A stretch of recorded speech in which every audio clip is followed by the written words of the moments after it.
Welcome to Sacrilegious Discourse. For this is what the Sovereign Lord says. Why do you need prophets to tell people who you are and what you want? If you can justify everything that the God of the Bible has done, then you can justify any of your behavior. A lot of this mentality is trickling into what is now mainstream right-wing Christianity. I am capable of empathy greater than this God of the Bible. This is a Bible that they tell kids. This is the good Lord. This is the good book.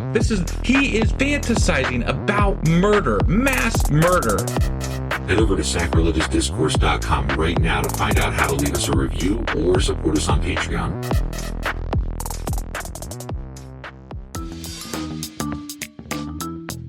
Hey there, sinners and saints. It's your favorite Bible-bashing duo from Sacrilegious Discourse, and we need your help. That's right, folks. We're raising funds for some heavenly equipment and a studio that doesn't sound like it's in the depths of hell. Our current setup, let's just say it's more apocalypse than audiophile. So if you want to hear us dissect the Bible without the background noise of demonic squirrels, chip in a few bucks. We're aiming for $5,000 to upgrade our audio and build a studio worthy of blasphemous banter.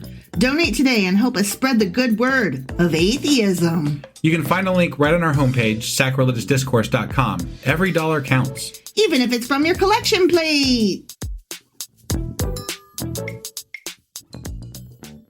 Husband! Wife! Do you remember what happened last Friday and where the hell we are today? Well, on Friday we read Ezekiel chapter 25. Sure as fuck did. And in that chapter, it was all about Samuel L. Jackson. No, it was not. Oh my God. I mean, that was my favorite part because, I like Pulp Fiction and that was a great scene. And I was waiting for that quote the whole fucking Bible. Yeah. And it was amazing. It was there. But essentially, though, it was God telling everybody that he's going to wreak havoc on Ammon, Moab, Edom, and Philistia. Yeah. So it's the same shit he's going to do to the Israelites, except for now he's doing it to them. And no remnants for you. I just call me shocked here, but whatever. That's God's going to kill people. Go figure. You murdery son of a bitch. Right. So that was Ezekiel chapter 25. Yes. Which means that today we're getting into Ezekiel chapter 26. All right, let's do this. Okie dokie.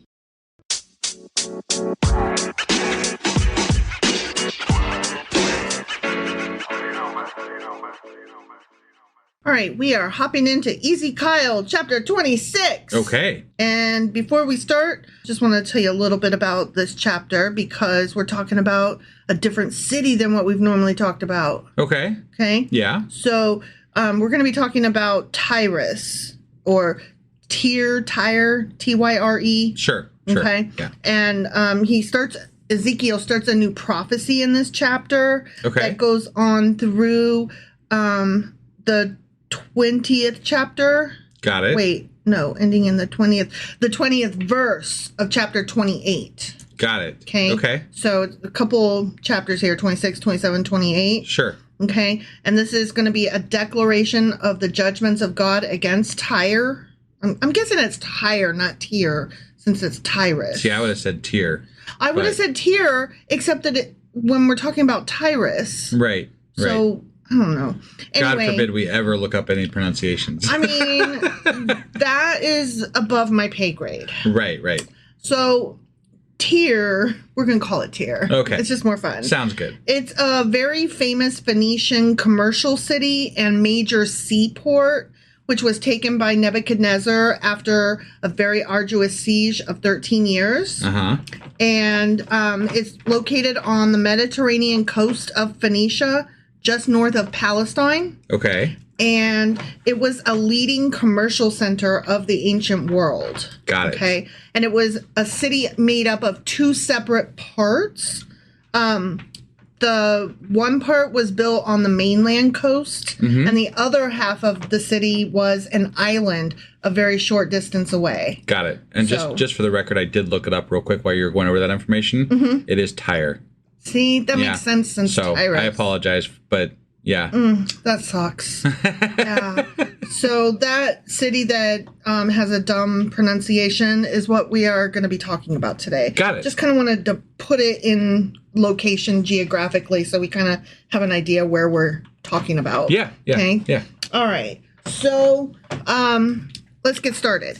In the 11th month of the 12th year, on the first day of the month, guess what happened? Ezekiel heard from God. He called him long distance. He said, hey, what's up? Yeah, the word of the Lord came to me. Okay. So, but let's take a second. I know we just started. Yeah. And talk about that date. Okay. Right? Sure. All right. So, in the 11th month of the 12th year, on the first day of the month, blah, blah, blah. This date corresponds to the year 586 or 585 BCE. Okay. And this was the year in which Jerusalem was taken, the 11th year of the captivity of Jeconiah, and the 11th of the reign of Zedekiah. Got it. Okay? Okay. So that's where we're at. Sure. Okay? So this is what the Lord said. Okay, yeah. Son of man, You mere human. you fucking worm, because Tyre has said of Jerusalem, aha! The gate to the nations is broken and its doors have swung open to me. Now that she lies in ruins, I will prosper. So basically, Tyre is laughing that Jerusalem fell. Got it. Okay. Yeah, and they're That's like, not a good thing to do because God will God's a dick. destroy whoever laughs at They're Jerusalem. all gonna laugh at me. The only person allowed to destroy Jerusalem is God. Yeah. Yeah. And boy, how he does. Right? Yeah. And so since they are a big commercial city, they're like, sweet, more spoils for us. So they're like really excited that Jerusalem has fallen. Yeah, Okay. got it. Therefore, this is what the sovereign Lord says.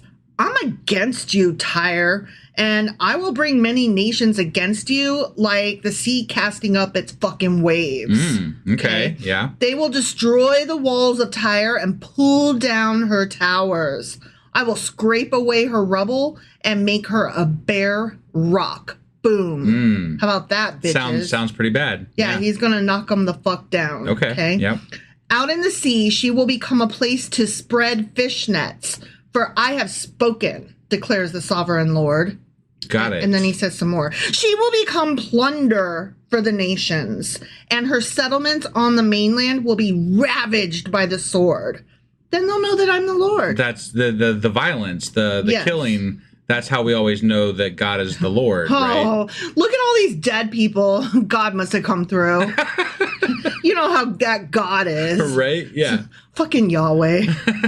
For this is what the sovereign Lord says. Is it? Okay. From the north, I'm going to bring against Tyre Nebuchadnezzar, king of Babylon, king of kings, with horses and chariots, with horsemen and a great army. Damn, he called him king of kings. Yeah.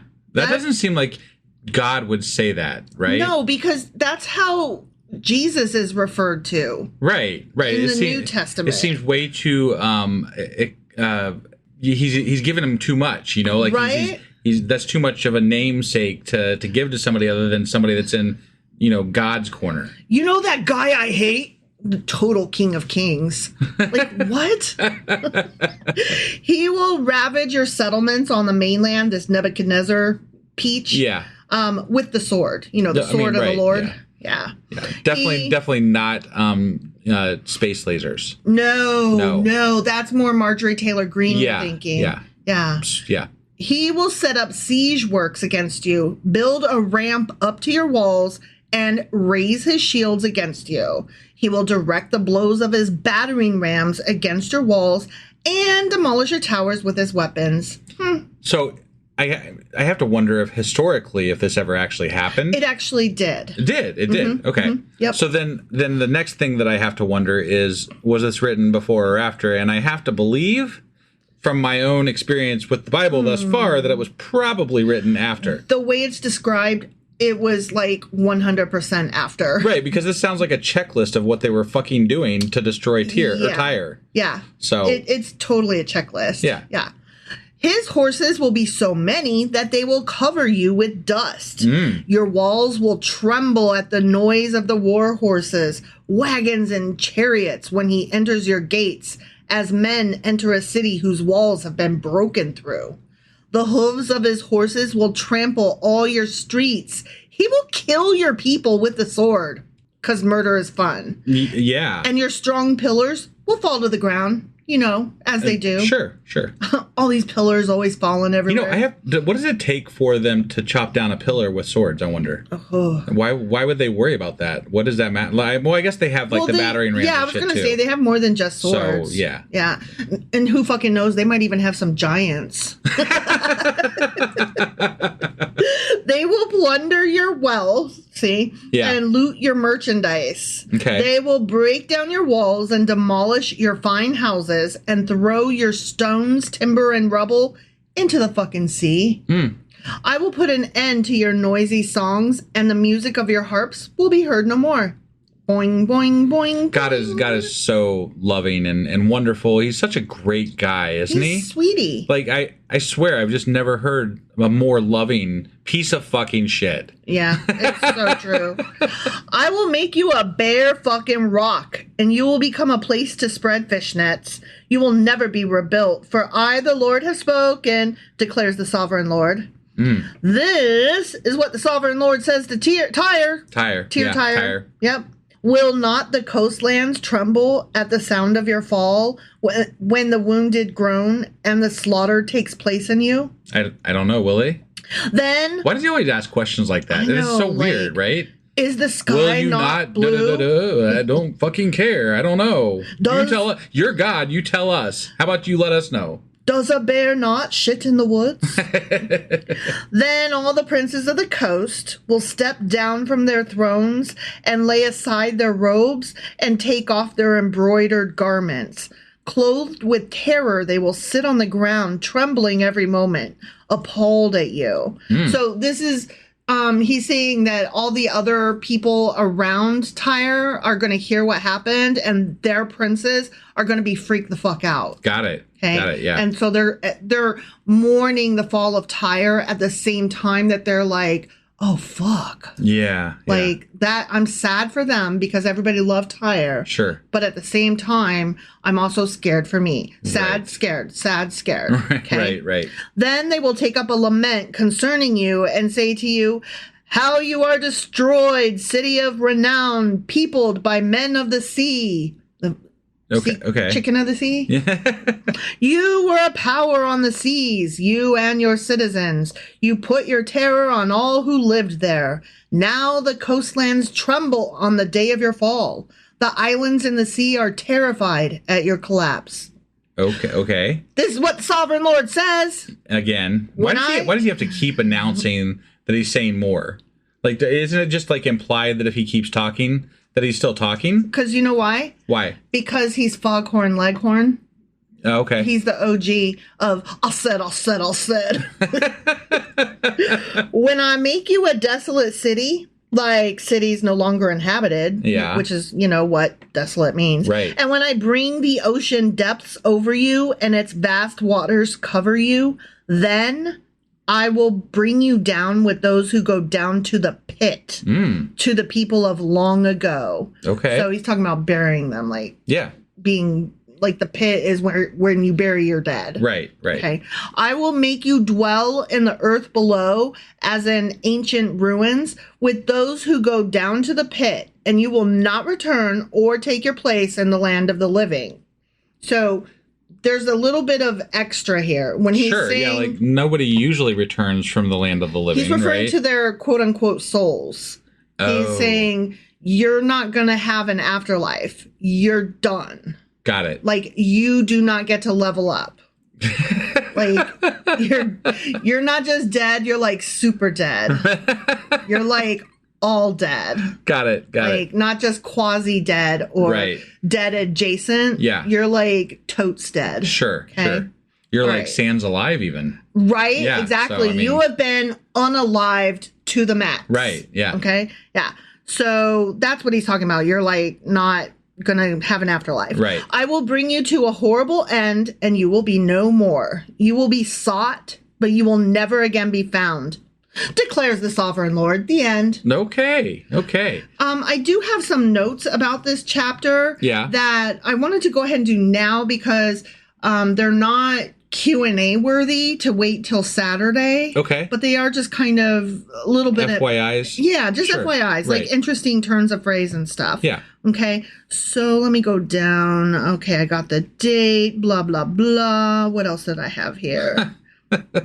Wife is scrolling. Well, because I take notes for my own knowledge, but then I try to put in bold and italics anything that I actually want to say. Sure. On the air, which Okay. is where we are. Yeah. Okay. So in verse 17, when it says they'll take up a lament concerning you, Yeah. and that was when the princes are going to hear that you have fallen, and they'll be sad and scared and sad and scared. Right. Okay.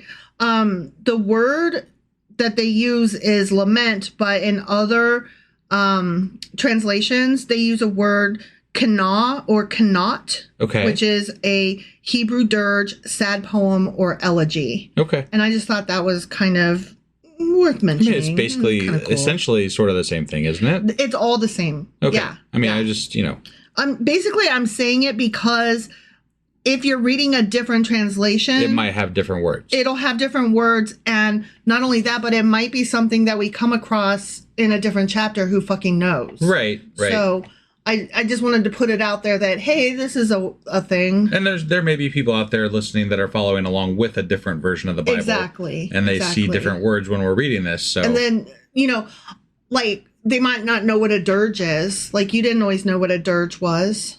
I didn't? You didn't. Okay. Yeah. You didn't. I believe you. I just don't remember when I didn't know that. Because I'm the one that told you what a dirge is. And you're like, oh, okay. Yeah, so that's a thing. Also, then further on in verse 21, I will bring you to a horrible end and you will be no more. Mm-hmm. In other translations, it started out, I will make you a terror. Okay. And then that got changed to sudden death will I bring thee. Okay. And then I will make thee a destruction. Oh, okay. And then we get it real dummied down. I will bring you to a horrible end. Got it. And then if you wanted to put it like in Urban Dictionary, it'd be like, you fucked. You done. So Yes, definitely. So there we go. Okay. Is that all the notes you got for me or for us today, I should say? All the notes I got for us, you, and me today. And all of our listeners. And all of our listeners. Yeah, because that's important. They're the ones, helping us be who we are. It's true. Yeah. Even though I gotta say this real quick because it was funny. Somebody on TikTok today was like, "You are just in your basement with 3 listeners," and I'm like, "The fuck you say? Well, you just ask our listeners. There's way more than 3. There's like 5." I mean, clearly there's more than 5 because we're top 5%. Yes. We're in the top 5% of all podcasts. Thank you guys. Thank you so much. You guys are amazing. I just always think it's funny when somebody tries to like bully somebody and they're wrong, like to the like nth degree and wrong. Immensely provable. Yeah. I pointed them. I was being kind of nice. I was like, here's where you can find out where we're not that, but okay. Right. You do you, man. See, I always tell you just say thank you for your engagement. I know. It helps. I really should have done that and then just dropped it. But sometimes when I'm just bored, it's hard to not argue. Yeah. Feed the trolls. It's hard not to snipe back sometimes. Don't feed the trolls. Don't feed the trolls. That's good advice. It's really good advice. It's really hard to follow through on, but it's really good advice. I know this, and that's why I avoid most social media. Right. Because it is a cesspool of shittiness. That is for sure. A cesspool of shittiness. Yeah. A morass of doo-doo. Yeah. Yep. All right. Well, I think that's all we got today. So that was Ezekiel chapter 26. Sure as fuck was. Which means that we'll be back tomorrow with Ezekiel chapter 27. Oh, one last thing. Oh. You guys might have noticed today. I don't know. Maybe you didn't notice. Maybe it didn't show up. Maybe you're on a different podcasting app that it hasn't shown up yet on. But we have a new intro. And if you haven't heard it yet, it's coming down the pike. So some podcast platforms take time to update. So you might be on one that takes time to update if you didn't hear it today. For example, Castbox doesn't usually update usually takes immediately. like weeks. Not always. Well, it can sometimes. It can. Sometimes it's hours. Sometimes it's days. Right. It just depends how Castbox is feeling that week, you know? And I say that as a lover of Castbox. Yes, wife does love Castbox. So, but if you heard it, I hope you enjoyed it. I spent some time putting that together, and you know, we may update it from time to time, but right now, that's our new intro. So, and I think it's great. So if you like it, definitely let husband know, because he did put some time. I'm so impressed with it, honestly. And maybe the bar is low. Maybe I'm easily impressed, but I listen to a lot of podcasts, and I think that is a very fucking cool intro. I mean, wife gave me the thumbs up, so I'm happy. Yep. All right. Thanks, guys. We'll see you next time. Bye. Husband. Wife. Do you remember what happened yesterday and where the hell we are today? Well, yesterday we read Ezekiel chapter 26. Sure as fuck did. In that chapter, God decided that he wanted to destroy Tyre. Sorry, Tyre. Fucking Tyre. Anyway, he was giving us a lot of imagery about barren rocks and things like that, because they're like seafaring and whatever, and he's going to destroy them because God destroys things, because God's a destroyer. And yeah, that was pretty much it. He doesn't like Tyre because they mocked and made fun of the Israelites or something. So they were too uppity. Yeah. So that was Ezekiel chapter 26. Yes. Actually, before we get into this, I do have one update to share real quick, and that is that we have a site on our website now that you can go to. It's sacrilegiousdiscourse.com/shop. It used to be /Amazon, but I forgot that I can't use the word Amazon in a link. So if you go to sacrilegiousdiscourse.com/shop, it will take you to a page where it has a link that you can shop at Amazon and help out our podcast. So definitely do that. Go there, bookmark that page, and use that when you go shop on Amazon for us. That would be amazing. That being said, that was Ezekiel chapter 26. We just finished yesterday, and we're getting into Ezekiel chapter 27. All right, let's do this. Okie dokie.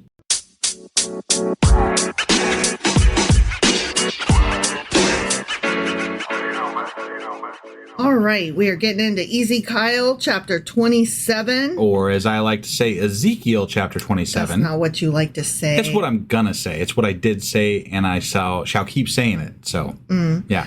Even though Ezekiel is more fun. Definitely more fun, for sure. All right. And this chapter is a continuation of the last. Okay. So we're going to keep on talking about that city of Tyre. Yeah. Okay. And guess what happened right at the beginning? Let's see. God is going to call Daffy Duck. No. No? He's going to talk to Ezekiel. Oh, well, I guess I should have guessed that one instead, probably. That was more likely.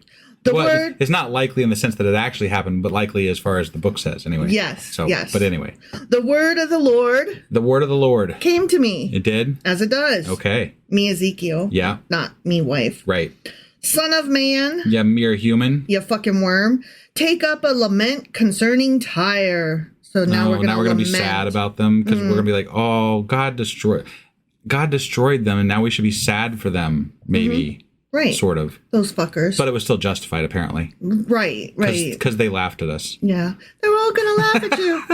Say to Tyre, situated at the gateway of the sea, merchant of peoples on many coasts, this is what the sovereign Lord says. Oh, okay. You say, Tyre, I am perfect in beauty.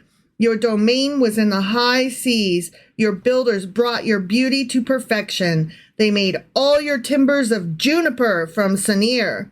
They took a cedar from Lebanon to make a mast for you. Of oaks from Bashan they made your oars. Of cypress wood from the coasts of Cyprus they made your deck, adorned with ivy. Fine embroidered linen from Egypt was your sail and served as your banner. Your awnings were of blue and purple from the coasts of Elishah. Men of Sidon and Arvad were your oarsmen. Your skilled men, Tyre, were aboard as your sailors. I'm having trouble finding anything to say here. This is just like a description of how wonderful and great they were. He's comparing them to a ship.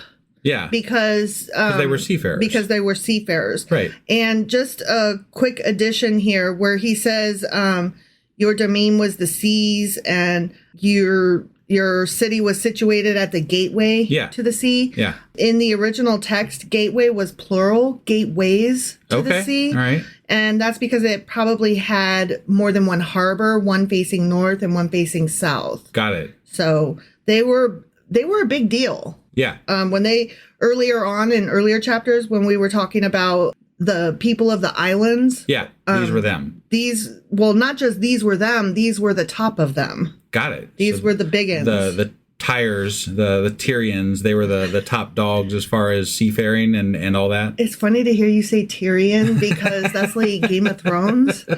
And yeah, so yeah, Tyrus, Tyre, and yeah, they were top dog, like you said. Got it. Okay. Yeah. Let's see. Alongside trade for your wares, blah, blah, blah. Well, I was scrolling. I have to find where I'm at. Yeah, now. no, I know. Wife lost her place. I did. Always, always. Okay. Veteran craftsmen of Byblos were on board as shipwrights to caulk your seams. All the ships of the sea and their sailors came alongside to trade for your wares. Men of Persia, Lydia, and Put served as soldiers in your army. They hung their shields and helmets on your walls, bringing you splendor. Men of Arvad and Helek guarded your walls on every side. Men of Gamad were in your towers. They hung their shields around your walls. They brought your beauty to perfection. Tarshish did business with you because of your great wealth of goods. They exchanged silver, iron, tin, and lead for your merchandise. This is. I mean, normally you don't have to do this much reading. I know. I'm sorry, like in one shot. I mean, but I really, I'm struggling here. I mean, basically, there's nothing to really interrupt and interject about. So basically, every sentence is like, "You were awesome to these people. You were awesome to those people. All of them people." I feel like it's going to end though with like, and now you're destroyed, and we're sorry, and you're sad, and we're sad that our God, destroyed you. Yeah, because he sucks. Yeah, and stuff. Exactly. Greece, Tubal, and Meshech did business with you. They traded human beings and articles of bronze for your wares. Oh, so there's some slavery happening. Oh, yeah. Definitely. They were master slavers. Mm-hmm. Yeah. But I noticed that God's not commenting as though that's a bad thing there. Right. He's just saying, this is where people bought slaves because, you were the people that brought them in. Right. And that's not bad because you also brought other things. No, I mean, we're in the midst of a, showing all of their wonderfulness and all the amazing things that they did. Part of which includes slavery, right? Yeah. Love me some slavery, right? Right, oh, gross. Men of Beth Togarmah. Yeah, that place, mm-hmm. They exchanged chariot horses, cavalry horses, and mules for your business, but none that talked. I wonder if they got the mule semen in there. Oh, my God. The men of Rhodes traded with you, and many coastlands were your customers. They paid you with ivory tusks and ebony. Yeah. I was trying to say emery, and I don't know that's why. Not, no, ebony. Ebony. Yeah. Aram did business with you because of your products. They exchanged turquoise, purple fabric, embroidered work, fine linen, coral, and rubies for your merchandise. Sounds like they were quite the hub. They were a big hub, yeah. Mm-hmm. Judah and Israel traded with you. They exchanged wheat from Minnith and confections, honey, olive oil, and balm for your wares. Okay. Damascus did business with you because of your many products and great wealth of goods. They offered wine from Helbon, wool from Zahar, and casks of wine from Izal in exchange for your wares. I feel like I would have loved to have seen this ancient city of Tyrian. Tyre. Yeah. Sorry. Tyrus. But yeah, I would, it seems like it's a very bustling, ancient world city type thing. Yeah. And it sounds, other than like the slavery and shit, it sounds kind of like it would be interesting to visit if you had a time machine, right? Yeah. So, yeah. I would have loved to see this place in action. Right. Wrought iron, cassia, and calamus. Dedan traded in saddle blankets with you. Arabia and all the princes of Kedar were your customers. They did business with you in lambs, rams, and goats. Lambs, rams, and goats, huh? A fox in a box with socks. The merchants of Sheba and Raamah traded with you. For your merchandise, they exchanged the finest of all kinds of spices and precious stones and gold. Okay. Haran, Canaan, and Eden, and merchants of Sheba, Esher, and Kilmad traded with you. There was a place called Eden? Apparently, yeah. I need to know more about that. I mean, that... Did they have a garden? Maybe it was... I mean, it's a lot like we take names now, right? Like when the pilgrims came over and we set up this new world over here in the United States, we named a lot of things after the old world, right? Yeah. So like we just stole those names. We're like, those are ours now. We're going to put them over here. You had York, we have New Right. So I mean, York. I'm sure the idea of Eden and Eden of the Bible were an idea that was around at least. So yeah, that's true. Yeah. Okay. In your marketplace, they traded with you beautiful garments, blue fabric, embroidered work, and multicolored rugs with cords twisted and tightly knotted. The ships of Tarshish served as carriers for your wares. You are filled with heavy cargo as you sail the sea. Okay. Your oarsmen take you out to the high seas, but the east wind will break you to pieces far out at sea. Your wealth, merchandise, and wares, your mariners, sailors, and shipwrights, your merchants, and all your soldiers, and everyone else on board will sink into the heart of the sea on the day of your shipwreck. There we go. There's the horribleness. Yeah. The shorelands will quake when your sailors cry out, "Ah!" All who handle the oars will abandon their ships. The mariners and all the sailors will stand on the shore.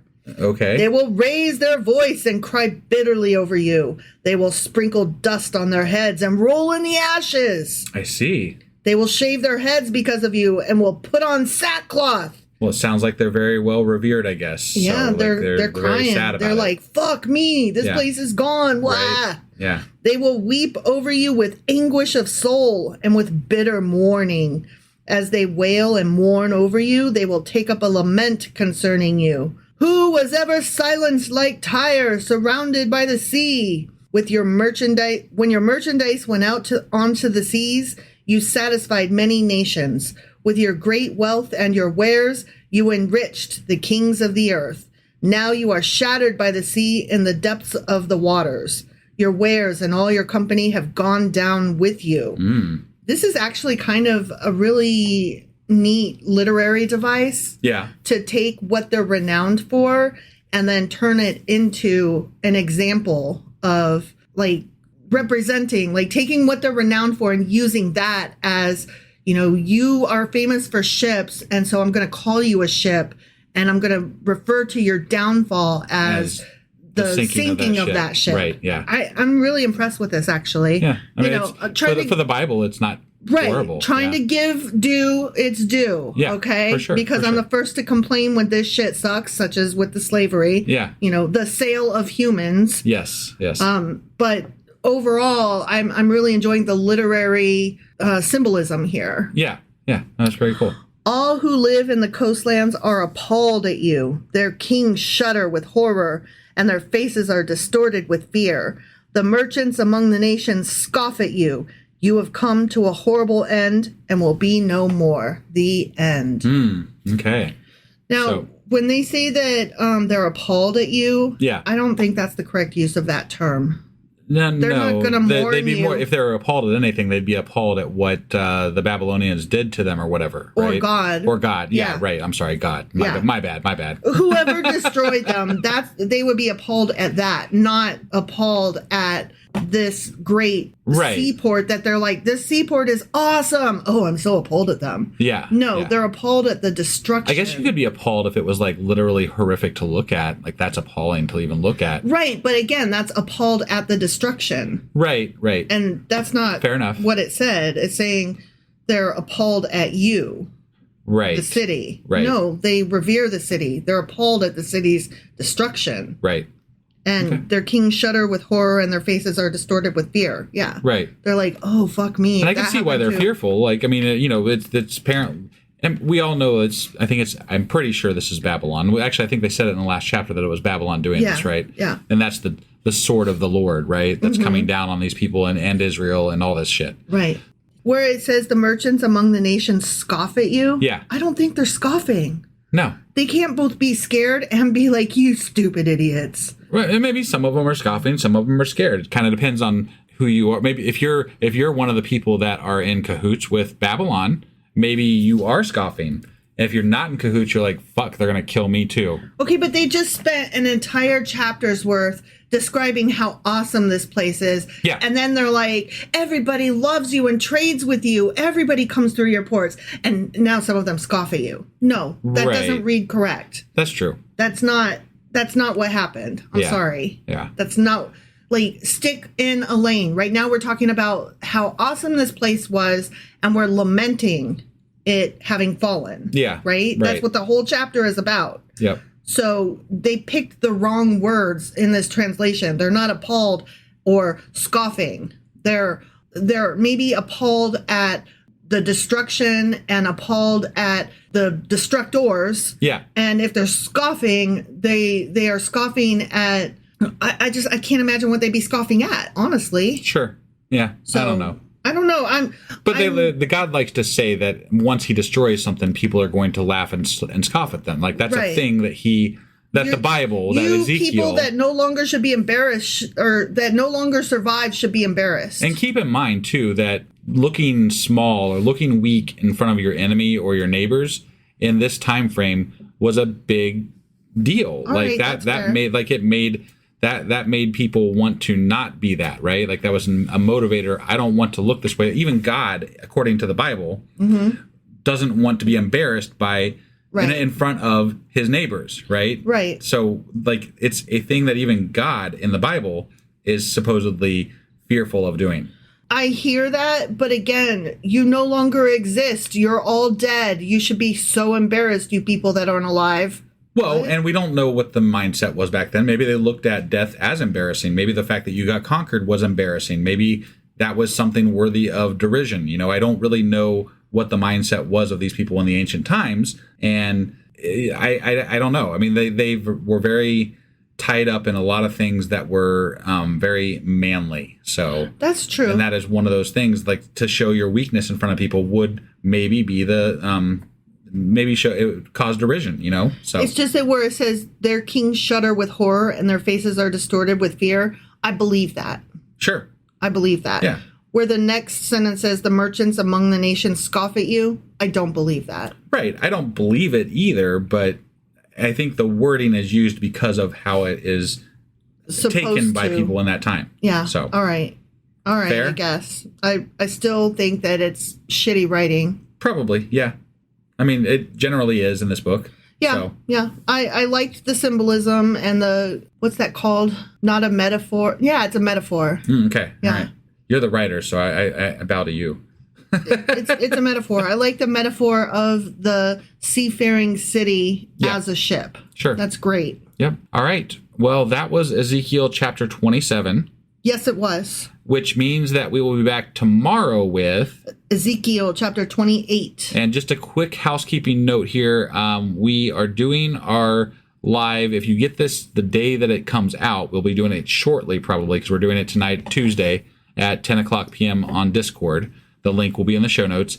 But we also are not doing our live tomorrow on Wednesday on YouTube and Twitch and all that because we have other obligations this week. And we apologize for the screwed up live schedule this week, but things just didn't go as planned yesterday and today and tomorrow we already had plans. So that's the way it goes. Got some family stuff we got to do. Yep. So thanks for joining us, everybody, and we will see you next time. Bye.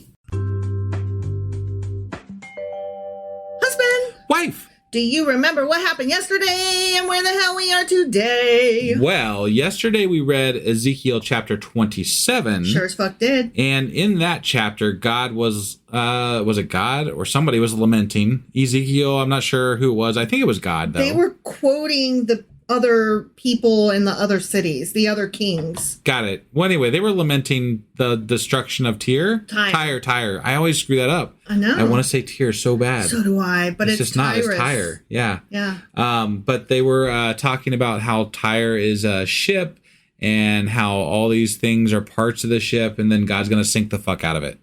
Yeah. That's pretty much, I think. And then all everybody was scared and also like, damn. Yes. I just realized I had the setting wrong on the mic. So if you guys heard a click, that's what it was. Click, click. My mic sounds nice. So anyway, that was Ezekiel chapter 27. Sure as fuck was. Which means that today we're getting into Ezekiel chapter 28. All right, let's do this. Okie dokie.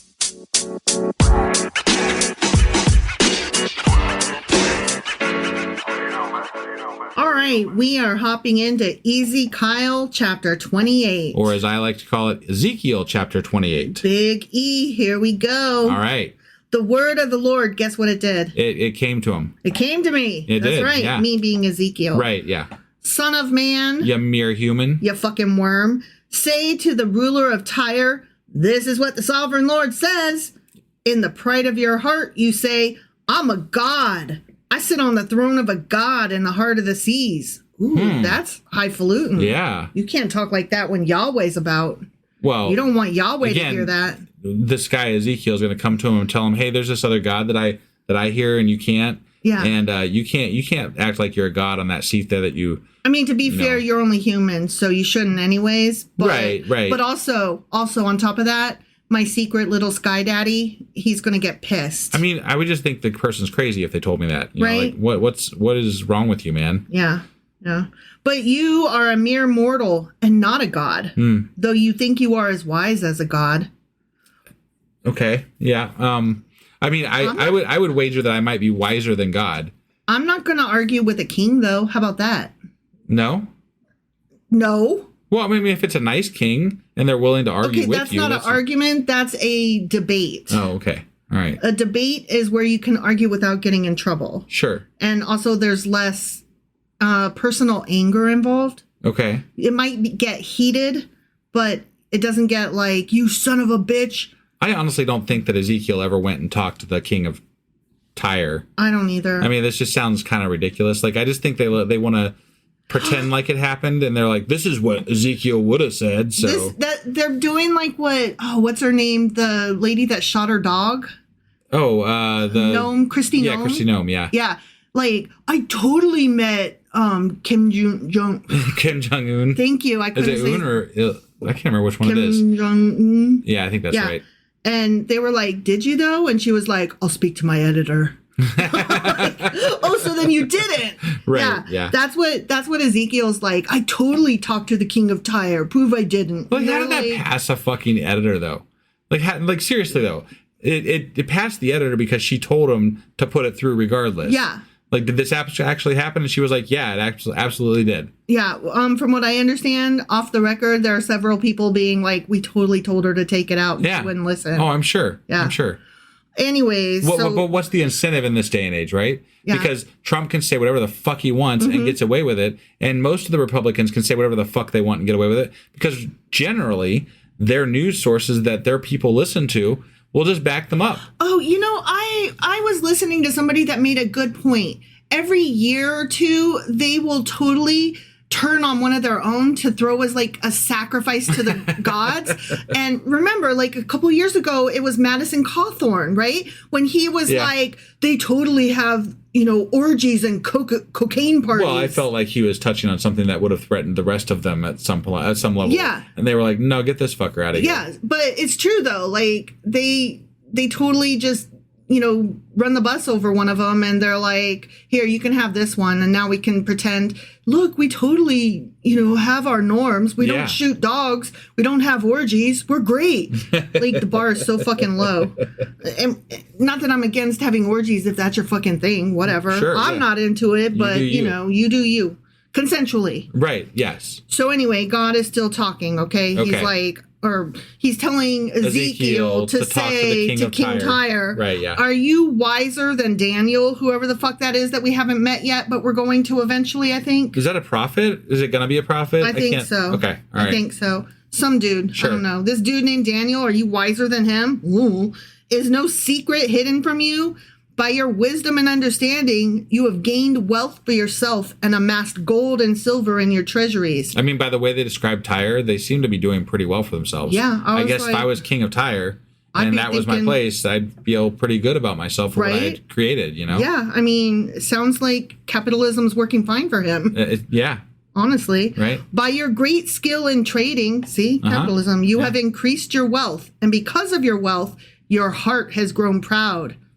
I mean, and can you blame him though? Like, I mean, I'm just saying, it's why wouldn't you? When I am good at something, my heart also grows proud. Yeah, and I think like that's part of self-confidence, right? Now, why shouldn't you be proud of something that you're accomplishing? I don't go around saying I'm a god. No, I don't think but we're that I'm also better taking than others. Ezekiel/God's word for this in the book, right? And that he's we don't know swaggering SOB. Right, we don't actually know that that's what he was. Maybe they just consider the fact that he has any success. Any success, and he doesn't give that success up to God. Therefore, he's a swaggering son of a bitch. Yeah, that could be the whole reason they said that. When really, think about this. Everybody comes to this port and trades, right? So it's already been established as an excellent hub, right? Everybody knows they're getting a fair deal or whatever, and from all over the world as they know it. Yeah. Right? So it's a good place to go, and they're getting introduced to other people. For all we know, it's actually a really nice place. Yeah. Yeah. And they're like, you're not doing Judaism, so you fucking suck. No, we talked about it in the last episode. If it wasn't for the slavery happening, that apparently was being traded in that city as well. Yeah, I forgot about that. It sounds like it would be kind of an interesting hub in the ancient world to go visit. There was a lot of shit going through that port, apparently. Yeah. Yeah, I forgot about the slavery. That is much less impressive. That's happened in recent history, even here in the United States. So, I mean... Gross. I'm not excusing it. There is no excuse for slavery, but it was something that was part of our past and past. So, I mean, it's... Right. Let's not pretend it's not there. Right. Therefore, this is what the Sovereign Lord says. Okay. Because you think you are wise as a god, I am going to bring foreigners against you. The most ruthless of nations. They will draw their swords against your beauty and wisdom and pierce your shining splendor.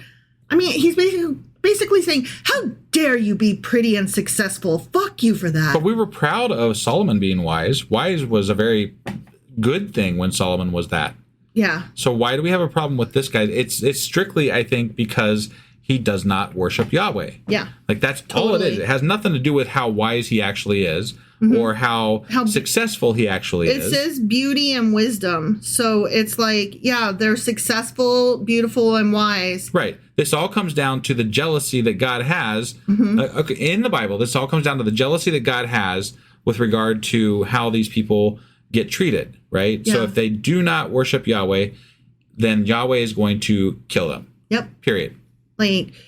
If we can't have your port, then no one can. Fuck it. Right. Is what the people are saying. Yeah. Honestly. Yeah. All right. So they will draw their swords against your beauty and wisdom and pierce your shining splendor.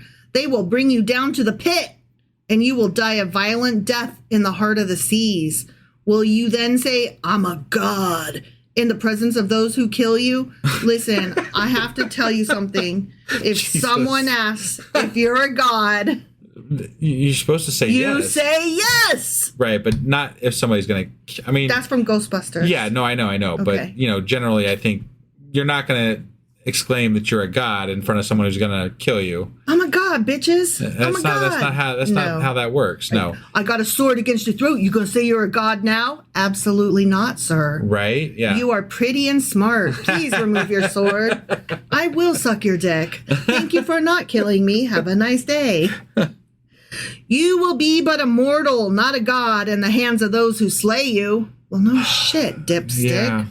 You will die the death of the uncircumcised at the hands of foreigners. I can't help but think about how God worries about what his neighbors think. So, this guy's concerned that this guy is not going to call himself a god or be proud in the moment of his death that he is this great, great thing, right? And then he's worried about his dick. But he's also worried about what his neighbors think. This God, this supposed God, thinks that he has to worry about what the neighbors think, but he's mad at you for not worshiping him and also kind of being condescending to you because you won't hold that same image up at the time of death. Right. Fuck you. Yeah. You have said you worry about what your neighbors think with regard to how you act. You're a childish... And you claim to be a god too, so fuck off, Yahweh. It's true. Fuck off, Yahweh. Yeah. I'm just still caught up in the, you will die the death of the uncircumcised. I'm like, hold on. We're talking about, you're about to kill him and you're worried about his dick? Yeah, yeah. Why are we talking about people's dicks all the time? I mean, to be fair, what was that story from early on when it was one of the people from this other clan raped a girl from there was one clan that raped a girl from another clan. And all her brothers came. Yeah. It was Delilah. Was it Delilah? Yeah, maybe? I think so. And then all of her brothers came, and they had them all get circumcised, and then they killed them. Yeah. Yeah. I'm sorry, but like I would have rather died uncircumcised than do all that shit. Yeah. That was fucked up. That was fucked up. I don't blame the brothers. Like, I get it, kind of. They raped her sister. Yeah, and then... right. I mean, I don't know about murder, but still, like, they kind of had some of that coming. At least not the murder, but just you can bad be shit. Anti-murder and still know yourself. If somebody touches one of your loved ones, you might go on a murderous rage against them. Right, yeah. Those are two separate things, because murder willy-nilly, like punishing somebody over there, like that's for a third party to decide. You know what I mean? Right. Like, that's why we don't allow vengeance. I think oftentimes, when somebody does something like that, especially in the modern times, right? Mm-hmm. If somebody did something to someone you love and then you went out and you got them back in the worst way possible, then you know what the consequences could be. Right. And you've already accepted that possibility. Right. So I'm going down for murder. Yeah, Got it. Right. Yeah. And sometimes it feels like that might be worth it. I think, to some people. Yeah. So I don't want to judge, because that is, there's some horrible shit that other people do, and they definitely are bad people. So, I mean, let's see that something happened to Kid, right? Right. I don't know that either one of us could be held back. Right. Honestly. Yeah. Like, I don't know. I'd have a hard It's time. definitely a hard place to put yourself in a personal situation. Yeah. It's always easier to judge from afar. Uh-huh. But when it affects you personally, that's a lot different. So I want to be a person who says I don't seek vengeance, but I know for a fact if you touched my kid, I would come after you. Right. I'm not proud of that, but I'm not also embarrassed or ashamed of it either. It just is what it is. Right. Yeah. Anyways, God says you'll die the death of the uncircumcised at the hands of foreigners. I have spoken, declares the sovereign Lord. Have you? Yeah, and guess what happens next? Actually, he didn't. Ezekiel spoke because you talked to him. I know. So, but guess what happened next? I don't know what. The word of the Lord came to me. Yeah. Okay. Son of man. You mere human. You fucking worm. Take up a lament concerning the king of Tyre and say to him, this is what the sovereign Lord says. We just lamented the city. We lamented the city. Now we're lamenting the king. Okay. All right. You were the seal of perfection, full of wisdom and perfect in beauty. Wow. You were in Eden, the garden of God. Wow. Every precious stone adorned you. Carnelian, chrysolite, and emerald, topaz, onyx, and jasper, lapis lazuli, turquoise, and beryl. Your settings and mountings were made of gold. On the day you were created, they were prepared. You were anointed as a guardian cherub, for so I ordained you. You were on the holy mount of God. Hold on. That God ordained this king of Tyre? Sure, why not? I don't even, is he supposed to be Jewish? I don't really understand what's going on here. Like, I have no fucking I know that idea. they started stretching their influence a little bit, but I didn't feel like it stretched to the port cities. And I don't know. I don't feel like this is correct exactly. I have no idea. Why is he claiming ownership of this person when it doesn't sound like this guy even hardly knows who God is? Right. He doesn't sound like a fan of Yahweh, or even maybe he knows who the fuck Yahweh is. Right. If he's walking around going, my city's awesome, I'm a god. He obviously doesn't care at the very least. Right. So I don't know. God's saying, you walked among the fiery stones. You were blameless in your ways from the day you were created till wickedness was found in you. Through your widespread trade, you were filled with violence and you sinned. Okay. Your worldwide trade is what did it, huh? I don't know. You're not supposed to spread out? Because it seems to me that the Israelites are spreading the fuck out and conquering and trying to... Sometimes, yeah. Not right now. They're getting conquered at the moment. Well, sure. But I'm just saying, it just depends on who you are at any given moment as to whether you're supposed to be spreading out and conquering other lands? It really depends on who's doing the conquering at any given point. And that's who God's gonna back at that point. Because right now God is backing Babylon. Mm-hmm. He's like, yeah, they're my tool, but he's also gonna kill them later because that tool worked against his people. So it's just convenient way to phrase the happenings of history. Yeah, I'm annoyed that this guy is literally in trouble for being successful. Yeah. You know, that seems incorrect. If we're going to hate him, I would like to know that he did some really bad shit. Not just that, he ran a good hub. Yeah. I mean, here's the thing. He sold slaves. He sold living human beings. Yeah, I'm sure he was not a great person. Yeah.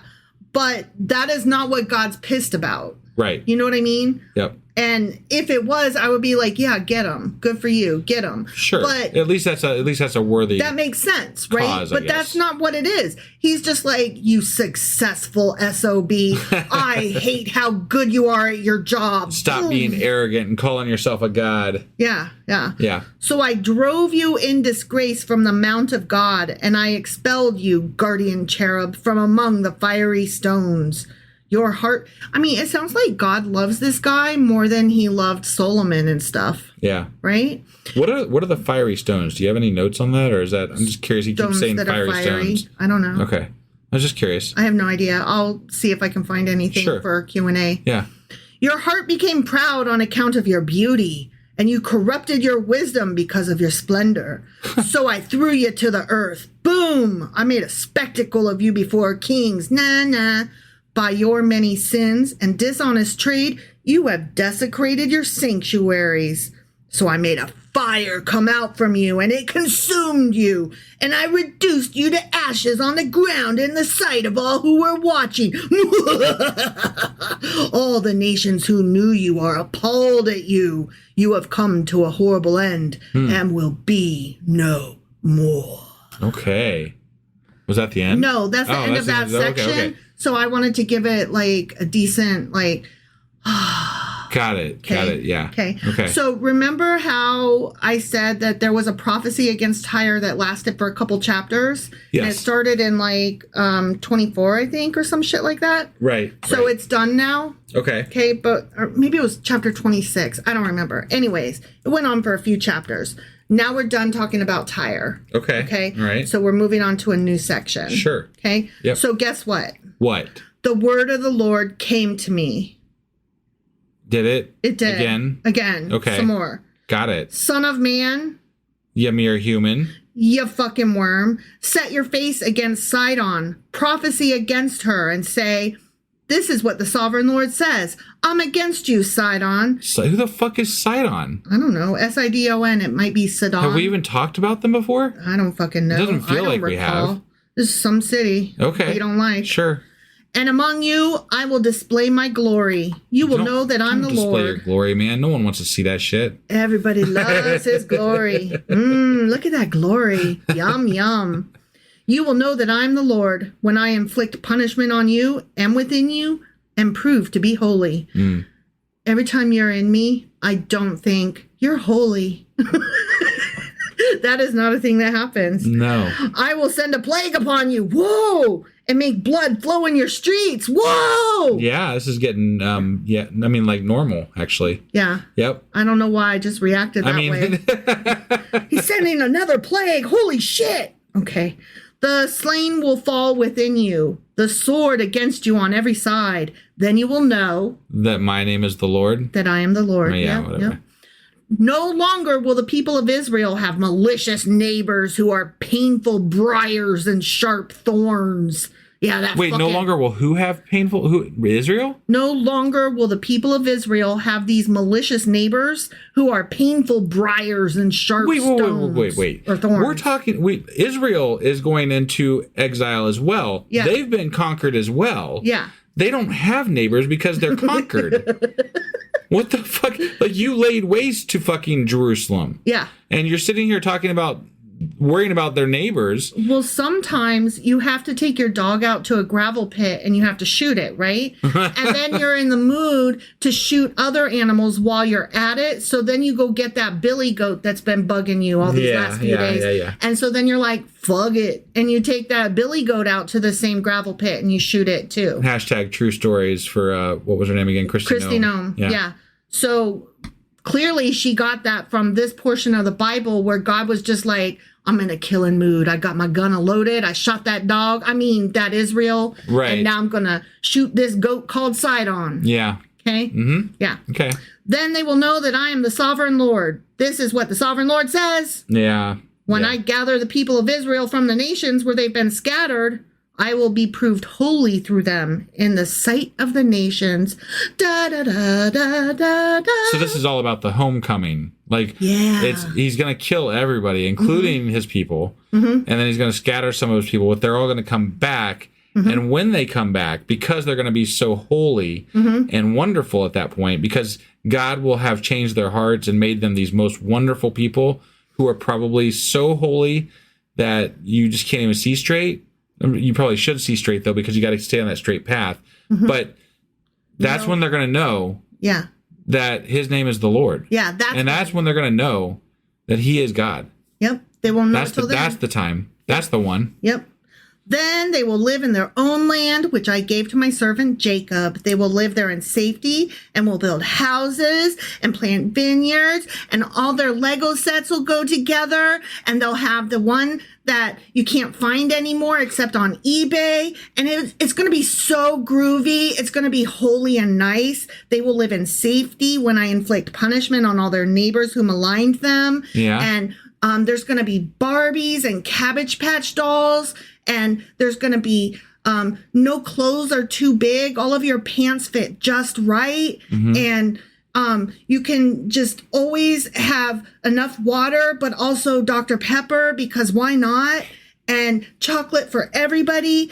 And the streets are filled with cheese. Oh, there are no cats in America. Oh, sorry. I got carried away there, didn't I? A little bit. Yeah. Then they will know that I am the Lord their God. The end. Okay. It occurs to me that if he's going to kill all the neighbors, who's going to be there to see that? Nobody. Okay. Yeah. Fuck neighbors. We don't need neighbors. I mean, I'm just saying, like, if he wants people to know that he is the Lord, who's going to be left to know that he is the Lord other than his own people? That's all he needs. Okay. And they will know. But he seems to care an awful lot about what other people think, even though he's going to kill them all.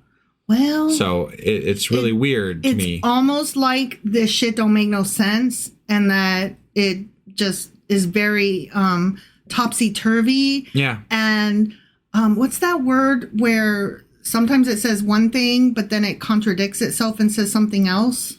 I'm not going to be able to come up with it in a timely manner here because I don't know what you're talking about exactly. Well, I said it. It's contradictions. Oh. It's okay. It's God's always wrong. Got it. Yeah. Perfect. Yeah. All right. So was that all we got for today then? That's all we got, and it was more than a fucking enough. All right. Well, that was Ezekiel chapter 28. Sure as fuck was. Yes. Listen. Yeah. And so we will be back tomorrow. We're not doing a live tomorrow, guys. Just a reminder, we're not doing a live. Sorry. And we might be changing some schedules with lives in the future, but we will be back tomorrow with Ezekiel chapter 29. All right. We'll see you then. Bye. Husband. Wife.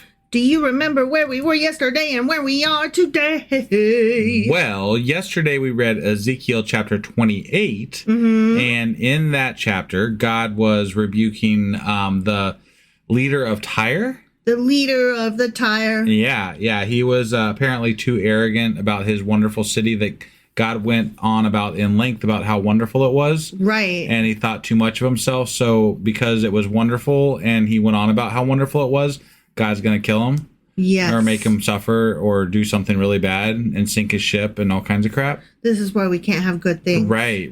Yeah, apparently it was like some comment on pride or something, which, okay, I guess. But you know what? The longer I live, the more I am in this world, to the extent that it doesn't affect other people, I feel like it's a good thing to have pride. Yeah. Pride is a good thing. You should be prideful. I take pride in my successes, right, and I take responsibility for my faults. Yeah. Now, if you have pride to the extent that it's harmful to other people, that's a different story, I guess. That's not pride, that's arrogance. Right. And shittiness and assholeryness. Yeah. So but pride is one of those things that is like not good in the Bible, I think. Because if you're prideful, you're not allowing for God, right? You're not humble before God. You're supposed to be humble. Yeah, you're supposed to like be a piece of shit and talk about how much you suck and how you are a sinner from birth and from time memorial before you, right? And nothing you can ever do is good, and kiss the ring and bend the knee and suck God's big old horse wiener thing. Yeah.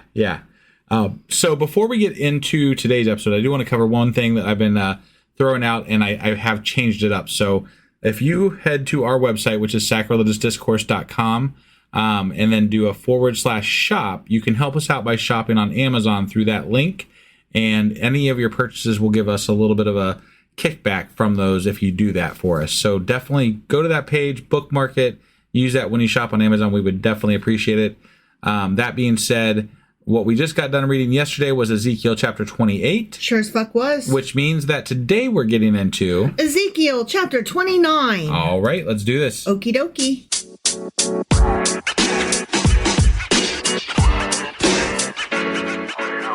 All right, Ezekiel, or Ezekiel, as I like to say. You took away my bit. I did. Chapter 29. All right. We're going to yell at Egypt, and we're going to start out with a date, and so then I will immediately jump over to my notes to tell you what that date means. Got it. Okay. And I just wanted to give you that heads up, because it's before we even complete the first sentence. Okay. Which I hate. Sure. All right, ready? I'm ready. In the 10th year, in the 10th month, on the 12th day, the word of the Lord came to me. Okay. Right, good stuff. Yep. All right. So in the 10th year, 10th month, 12th day. Yeah. Corresponds to about January 7th, 587 BCE. Okay. Okay. And that was the 10th year of Zedekiah. Sure. All right. So anyway, on that fucking day, the word of the Lord came, and guess what he said? I don't know. What did he say? Son of man. Yeah, mere human. Yes. You fucking worm. Set your face against Pharaoh, king of Egypt, and prophesy against him and against all of Egypt. This is like a better version of the ending of Jeremiah. Yes. I was thinking the same thing. Like in Jeremiah, they were like, we're going to just real quick trash all these other groups. Yeah. But Ezekiel's like, no, we're going to go in detail about it. We're going to talk about them and like do this for real. Yeah. Yeah. Let's sit down with Dr. Phil and do an interview. And I'm like, but do you really want to go up against Egypt? Don't you remember? That's where you fucking came from. Yeah. Supposedly. Well, I mean, I don't think that they ever got conquered. So like, right. I mean, this prophecy, whatever this is coming, probably is not correct. To some extent. I'm not sure. Let's talk about it. All right. I'm just saying. Let's see what they have to say. Yeah. Okay. So turn your face to Egypt and bitch about him. Sure. Speak to him and say, this is what the sovereign Lord says. Okay. I says, I'm against you, Pharaoh, king of Egypt, you great monster lying among your streams. Wow. You say, the Nile belongs to me. I made it for myself. Okay. But I will put hooks in your jaws and make the fish of your streams stick to your fucking scales. Okay. I will pull you out from among your streams with all the fish sticking to your scales. Ew. Sticking to your scales. Like you weigh it on the scale and they'll stick to it and then that causes a problem, I guess, or something? I think he's gonna be referring to him as a crocodile. Okay. But I'm not there yet. Okay. So I'm not sure. Okay. I think it means like the scales of a fish. All right. But I could be wrong. Yeah. I will leave you in the desert, you and all the fish of your streams. You will fall on the open field and not be gathered or picked up. I will give you as food to the beasts of the earth and the birds of the sky. Then all who live in Egypt will know that he is the Lord. That I am the Lord. Yeah, you got it. You have been a staff of reed for the people of Israel. When they grasped you with their hands, you splintered and you tore open their shoulders. When they leaned on you, you broke and their backs were wrenched. Okay. Okay? Yeah. I'm so mad at you, Egypt. You stick. So far, I haven't heard him say he's going to destroy them, though. Which is interesting because, Egypt is very large. Right. And so it's interesting that he's not, like everybody else that he hates, he's like, I'm going to destroy you, right? Well, I mean, he bitched at him for a minute before he got there. So that's true. Maybe he's still going to do that. Yeah, I don't know. We've got Let's some see. chapter left. Let's see All right, what happens. Sure. Therefore, this is what the sovereign Lord says. Okay. I will bring a sword against you and kill both man and beast. Okay, here it is. Here it is. Okay. Egypt will become a desolate wasteland. Then they will know that he's the Lord? That I'm the Lord. But again, I just have to say this because we did some research back during Jeremiah that showed that, yes, there was a problem. Like one of the kings got dethroned or something like that. Yeah. But Egypt never got conquered, never got taken over. No. Nothing like that happened. Certainly didn't get wiped off the map since they're, Yeah, they're still there. To this very day, right? Yeah, I'm sure that there's apologists out there that are like, well, they were referring to the king, of course, or it hasn't happened yet. Yeah, it's yet to come. Yeah. It's just whatever is most convenient in any discussion you're having. Sure. Yeah. Because you said, the Nile is mine, I made it. Therefore, I'm against you and against your streams, and I will make the land of Egypt a ruin and a desolate waste from Migdol to Aswan as far as the border of Cush. I got a note about those locations. Okay. Yeah. So the word Migdol means tower. Okay. And it could be like a raised part in the river, or it could be like a huge tower, actually. Okay. And so when he's saying from Migdol to Aswan, he's saying two different cities.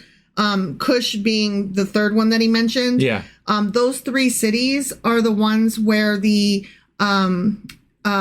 Jewish people were resettled in Egypt during the exile. Sure. So okay. That's what he's talking about there. Okay. All right. So anyway, the foot of neither man nor beast will pass through it. No one will live there for 40 years. 40 years, huh? Yeah. I think you got that one wrong. I think you got that wrong. We're right, because we actually did more research where it showed like there was like millions of people.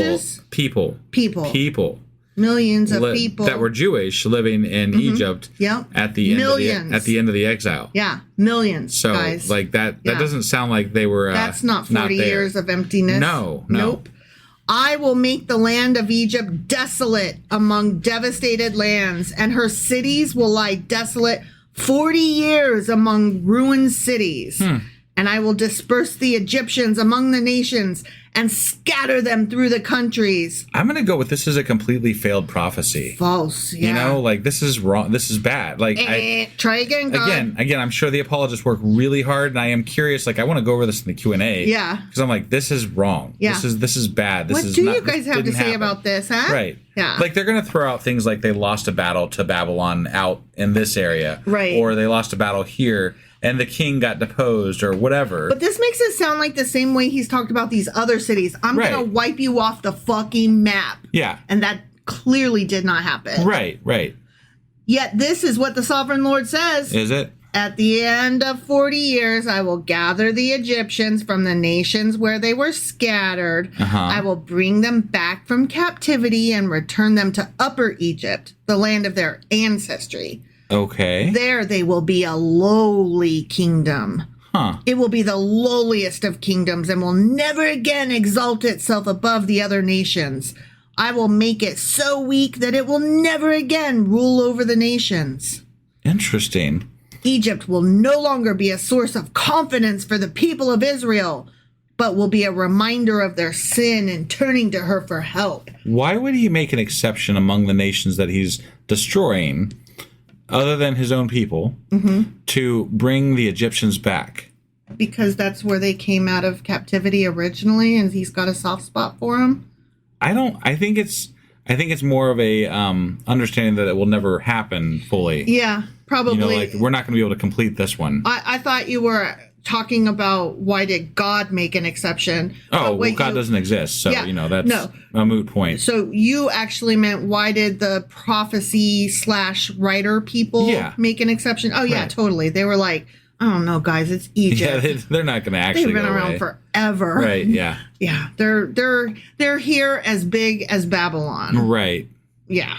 So anyway. Yeah, this doesn't make sense. No. Then they will know that he is the Lord? The sovereign Lord. Oh, the sovereign Lord. He is My the bad. sovereign Lord. Yeah. Okay, we got another date. Okay, Ready? Yep. In the 27th year, in the first month, on the first day, the word of the Lord came to me. Okay. This sounds like much later, because the first one was like the 10th year or something. Yeah. So this is like 17 years later. Yeah, this is April 26th, 571 BCE. Okay. The other one, this is 571. The other one was 587. Yeah, that's a big jump. Okay. Yeah. All right. So the word of the Lord came to me. Son of man. You have mere human. You fucking worm. Right. Nebuchadnezzar, king of Babylon, drove his army in a hard campaign against Tyre. Every head was rubbed bare and every shoulder made raw. Yet he and his army got no reward from the campaign he led against Tyre. Therefore, this is what the sovereign Lord says. Why are we talking about Tyre now? I don't know. We were just talking about Egypt. We talked about Tyre the last two chapters. I don't know. It's a weird shift. We're in the a middle. different little section. Right. now. No, but it's still a weird shift from Egypt back to Tyre. Well, Babylon, kind of. Yeah. Tyre, Babylon. Yeah. He's saying Nebuchadnezzar, the king of Babylon, drove an army against Tyre. Right. So this is the part where they So let me go on because the next sentence might help clear it up. Okay. Sure. He and his army got no reward from the campaign he led against Tyre. Therefore, this is what the sovereign Lord says. I am going to give Egypt to Nebuchadnezzar, king of Babylon, and he will carry off its wealth. He will loot and plunder the land as pay for his army. I have given him Egypt as a reward for his efforts because he and his army did it for me, declares the sovereign Lord. That's interesting. Because I was just curious because this is, we've looked this up before. Yeah. And basically even Google says, never happened. That didn't, there were some skirmishes, there was some shit happening, but that never happened. Nope. There was Nebuchadnezzar never took over conquered Egypt nope. ever. Nope.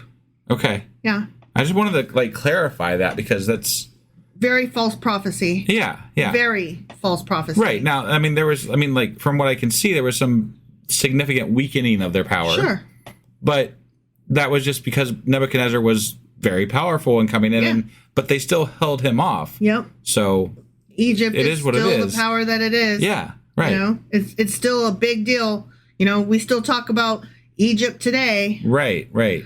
On that day, I will make a horn grow for the Israelites, and I will open your mouth among them. Then they will know that he's the fucking Lord. That I am the fucking Lord. Yeah. The end. Okay. All right. Yeah. All right. Yeah. So that was a completely false prophecy. It was. In some regards. Again, I'm sure that apologists will say that the invasions that did happen and that weakened Egypt were the ones that God was talking about, right? Mm-hmm. But that just doesn't track in my mind, right? Because they're supposed to be gone for 40 years. He's going to scatter them for 40 years. Mm-hmm. That never happened. And you can pick it apart and say, well, but no, well. They were supposed to be destroyed for 40 years. Yeah, and they weren't. Right. Period. And they certainly weren't empty land for 40 years. Yeah. So this is wrong. God was wrong. God was not correct in the Bible. But what I'm really upset most about is that where it says, you great lying monster, or you great monster lying among your streams. Yeah. In other translations, it's a crocodile, and I was going to sing a crocodile song. Oh, now you have crocodile tears, huh? I do. Yeah. I'm really sad. That's sad. Yeah. I'm sorry. You don't even ask me, what's a crocodile song? What's a crocodile song? I have a crocodile song. Do you want to sing the crocodile song? I do. Go ahead and sing the crocodile song. Have you heard a crocodile song before? Maybe. I don't recall, but maybe. Okay, so this is how it goes. Ready? I'm ready. Okay. Oh, she sailed away on a bright and sunny day on the back of a crocodile. You see, said she, he's as tame as he could be. I'll ride him down the Nile. Oh, the croc winked his eye as she waved 'em all goodbye, wearing a happy smile. At the end of the ride, the lady was inside, and the smile was on the crocodile. I have heard it before. Isn't that It was just a long the time ago, but best? yes, I have heard that before. I fucking love the crocodile song, and Yeah. I was looking forward to it because my notes said that there would be a Hey, crocodile. from what I looked that up too, just to, but it is some sort of a reference The to, scales. to probably a crocodile or something. Yeah, So, yeah. But you got to sing it anyway. I know, but I had because to- we talked about it. I had to force it in there, though. You did have to force it in there. I had to shoehorn it. Yeah, much like God tried to force this prophecy into the Bible, apparently. Oh my God, you just compared me to God. I mean, you're much more real and better. So, Aw, thanks. yeah, I'll take you over God any day. Really? For sure. Aw, thanks. I love you too. All right. I think that's all we got for today. That's all we got for today. So that was Ezekiel chapter 29. Sure as fuck was. Which means that we will be back tomorrow with Ezekiel chapter 30. All right. We'll see you then. Bye. Husband, Wife. do you remember what we did yesterday and where the hell we are today? Well, yesterday we read Ezekiel chapter 29. We did. And in that chapter, there was crocodiles, sort of, but not really, because they were supposed to be, but then we didn't have them because they weren't in there. Mm-hmm. It was in other interpretations, apparently. But then you sang a song at the end. I did. So we had a crocodile song. That was fun. But the part that I remember the most is that God apparently prophesied the downfall for 40 years of Egypt. Yeah. They were going to be scattered and nothing and gone. Mm-hmm. Didn't ever happen in history. No, it It didn't. never happened. No. So I call bullshit on the Bible right there with a false fucking prophecy in the Bible. Flag on the play, bitches. Right? Yeah. So I whatever, that false prophecy. That's all I got to say. Foul ball. And that was Ezekiel chapter 29. Sure as fuck was. Which means that today we're getting into Ezekiel chapter 30. And before we hop into this episode, I do want to mention one more time. I'll probably say this a few more times, actually. But if you are able to help us by if you shop on Amazon right now, all you got to do is hop over to sacrilegiousdiscourse.com/shop. And it'll take you to a page where you can go to Amazon from our link. And it helps us get a kickback from your shopping on Amazon. And really would be appreciated if you would go there, bookmark that page, and help us out with that. That would be absolutely incredible. So if you get a chance to do that, do that. And that being said, let's go ahead and get into Ezekiel chapter 30. Okie dokie.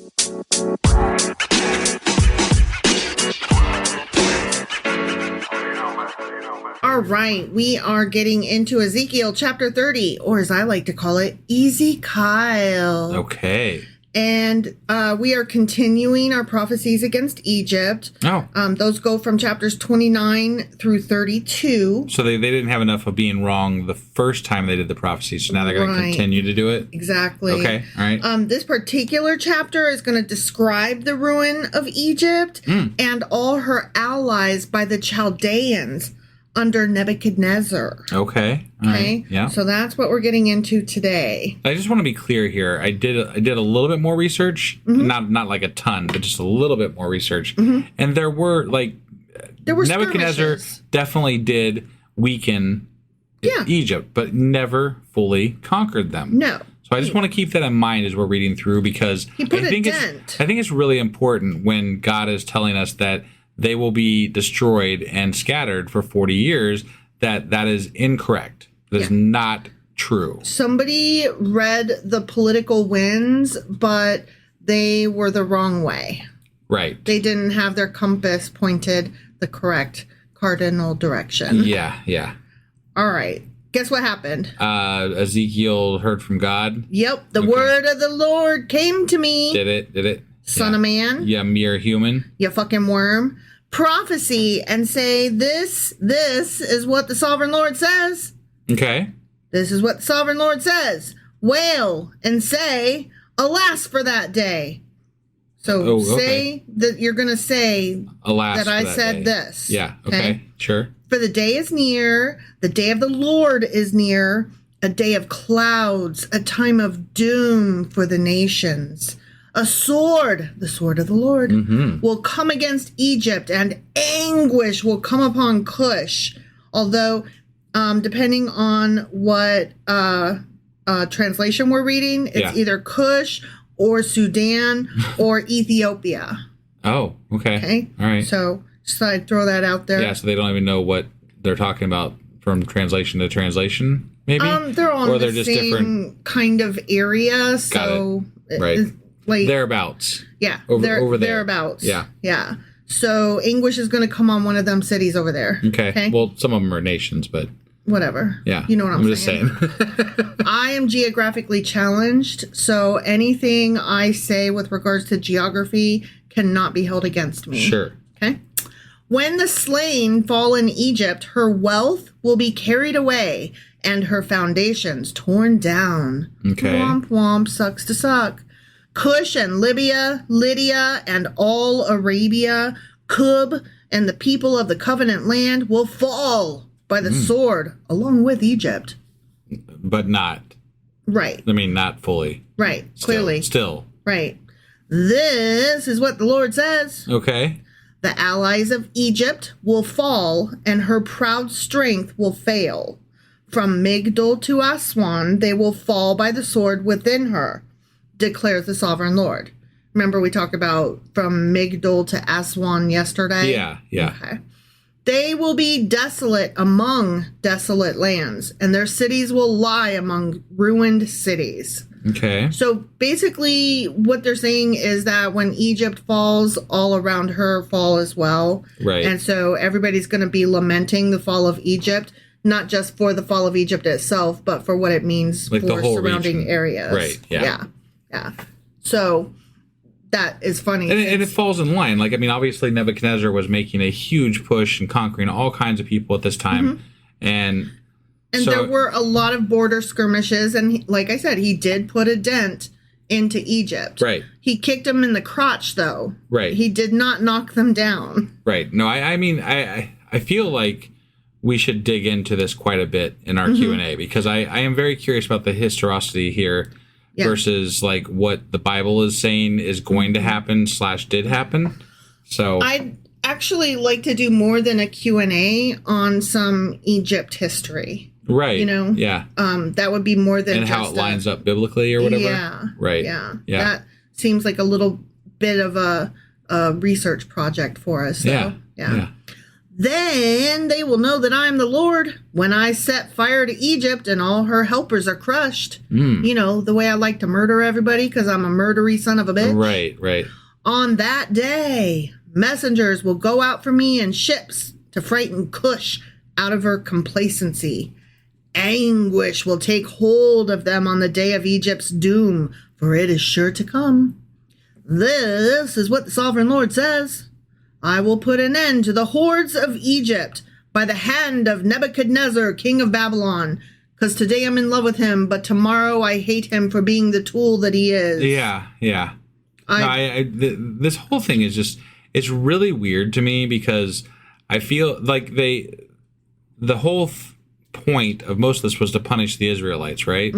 But now we're delving into all these other, groups of people and clans and different countries and everything, and they haven't really been a part of the Old Testament thus far, other than small bits, right? Like they've entered in small sections, like a bit over there on the side, right? And like Bible adjacent. And this feels like this Nebuchadnezzar king guy from Babylon. He's just like taking over history at this point, right? Or whoever wrote this thought that was how it was going to go down. Right.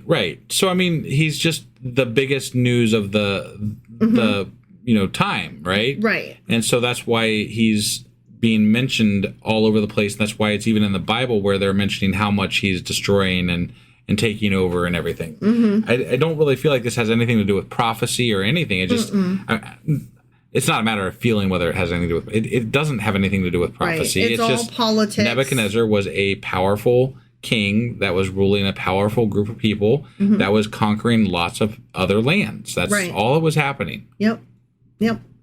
He and his army, the most ruthless of nations, will be brought in to destroy the land. I mean, I don't think they're going to destroy the land. I think they're going to take it and use it for their own. Sure. They will draw their swords against Egypt and fill the land with the slain. I will dry up the waters of the Nile and sell the land to an evil nation. Babylon, I'm assuming. No, he's saying that, or I don't know who the evil nation is, but he's saying he's going to fuck up Egypt and dry it up. And then he's going to sell Egypt to an evil nation. Yeah.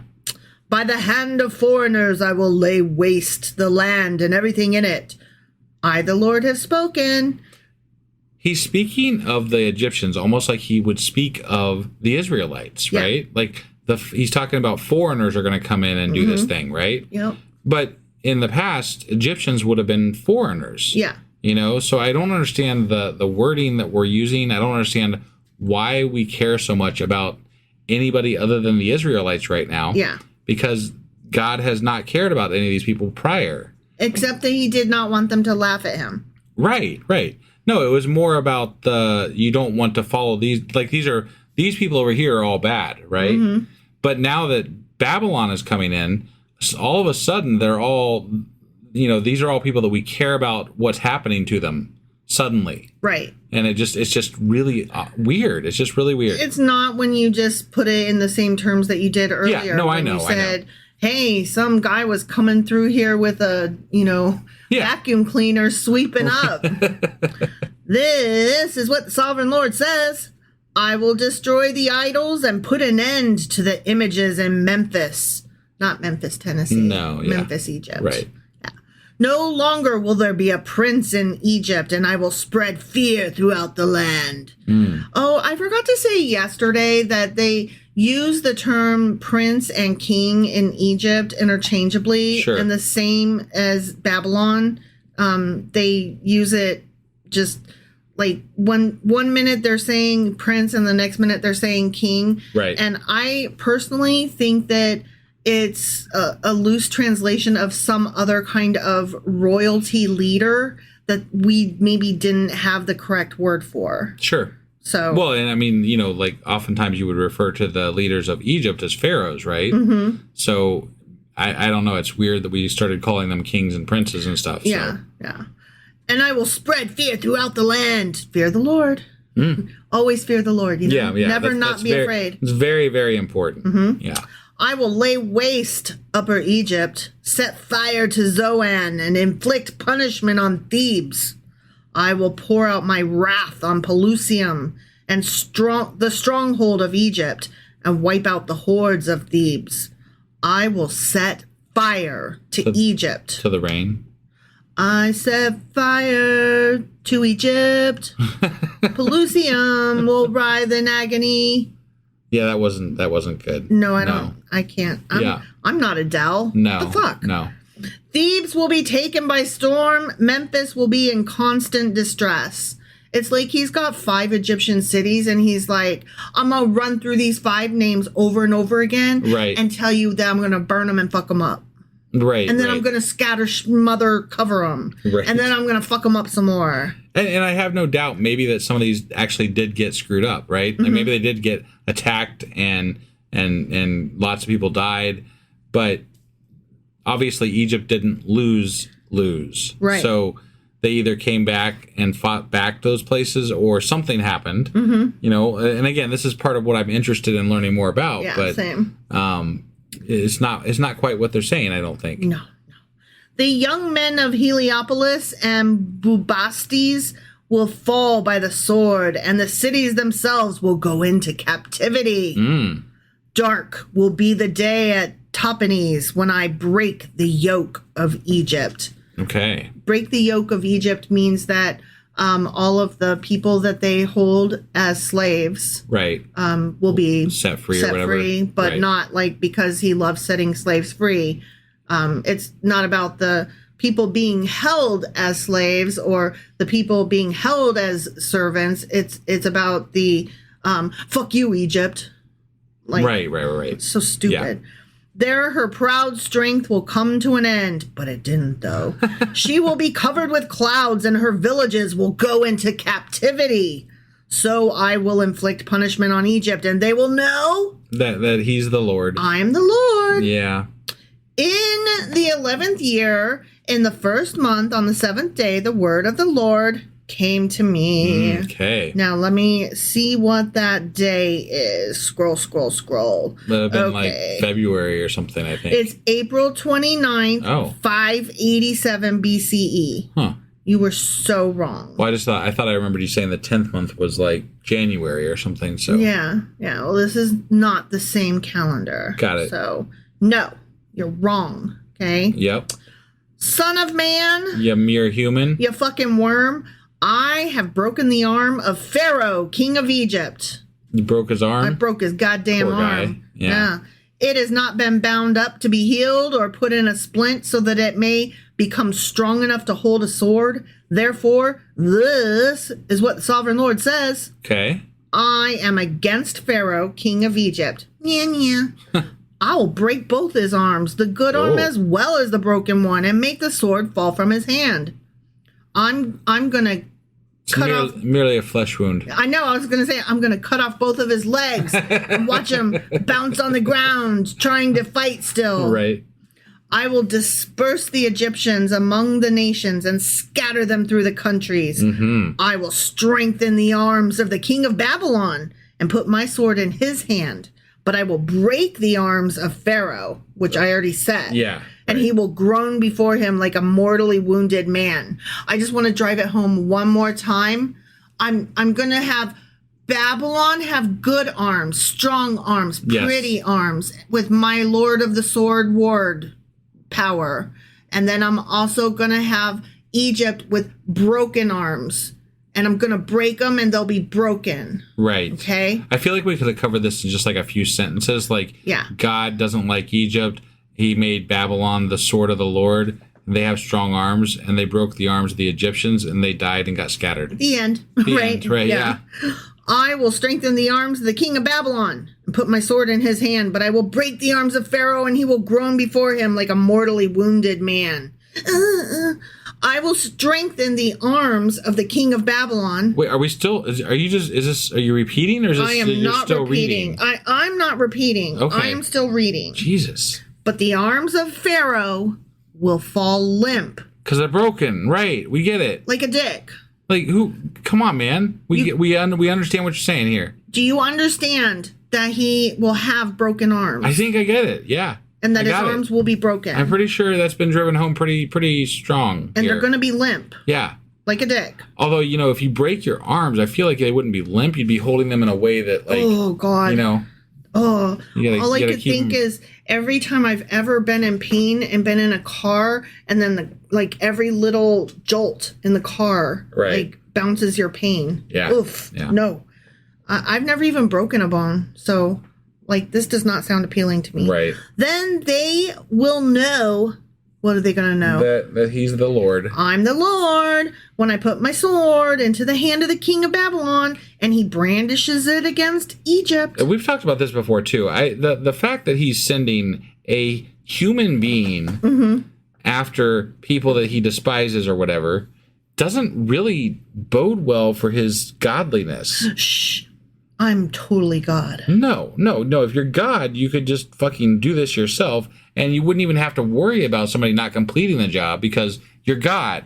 You just don't know. You're just puny brain. You don't have the thinky bits to be able to understand everything I'm dealing with. I'm God. Sure. I will disperse the Egyptians among the nations and scatter them through the countries. Then they will know that he's the Lord. That I'm the Lord, the end. Okay. Whee! I am having a really hard time caring at all, honestly, about Egypt. And look, it's not about Egypt in particular. It's about the fact that we have been discussing the Israelites and the Israelites and the Israelites. And that's all that God has fucking cared about, unless it was something from another country affecting the Israelites. Right. Like when Egypt was holding them hostage during the times of Moses. And now all of a sudden in Ezekiel, which is the same time frame as Jeremiah, we're supposed to care about these other nations, right? He's like, I'm going to fuck up Egypt. And it's like, okay. And I'm just not seeing the point in it. I don't understand the point of this. Like, what is the point? It's the point. You do know the point. The point is that the more that he is able to say, look at all of the bad things that I did, that makes him powerful, thereby making the people powerful. Sure. But I also reject his idea of what power entails too.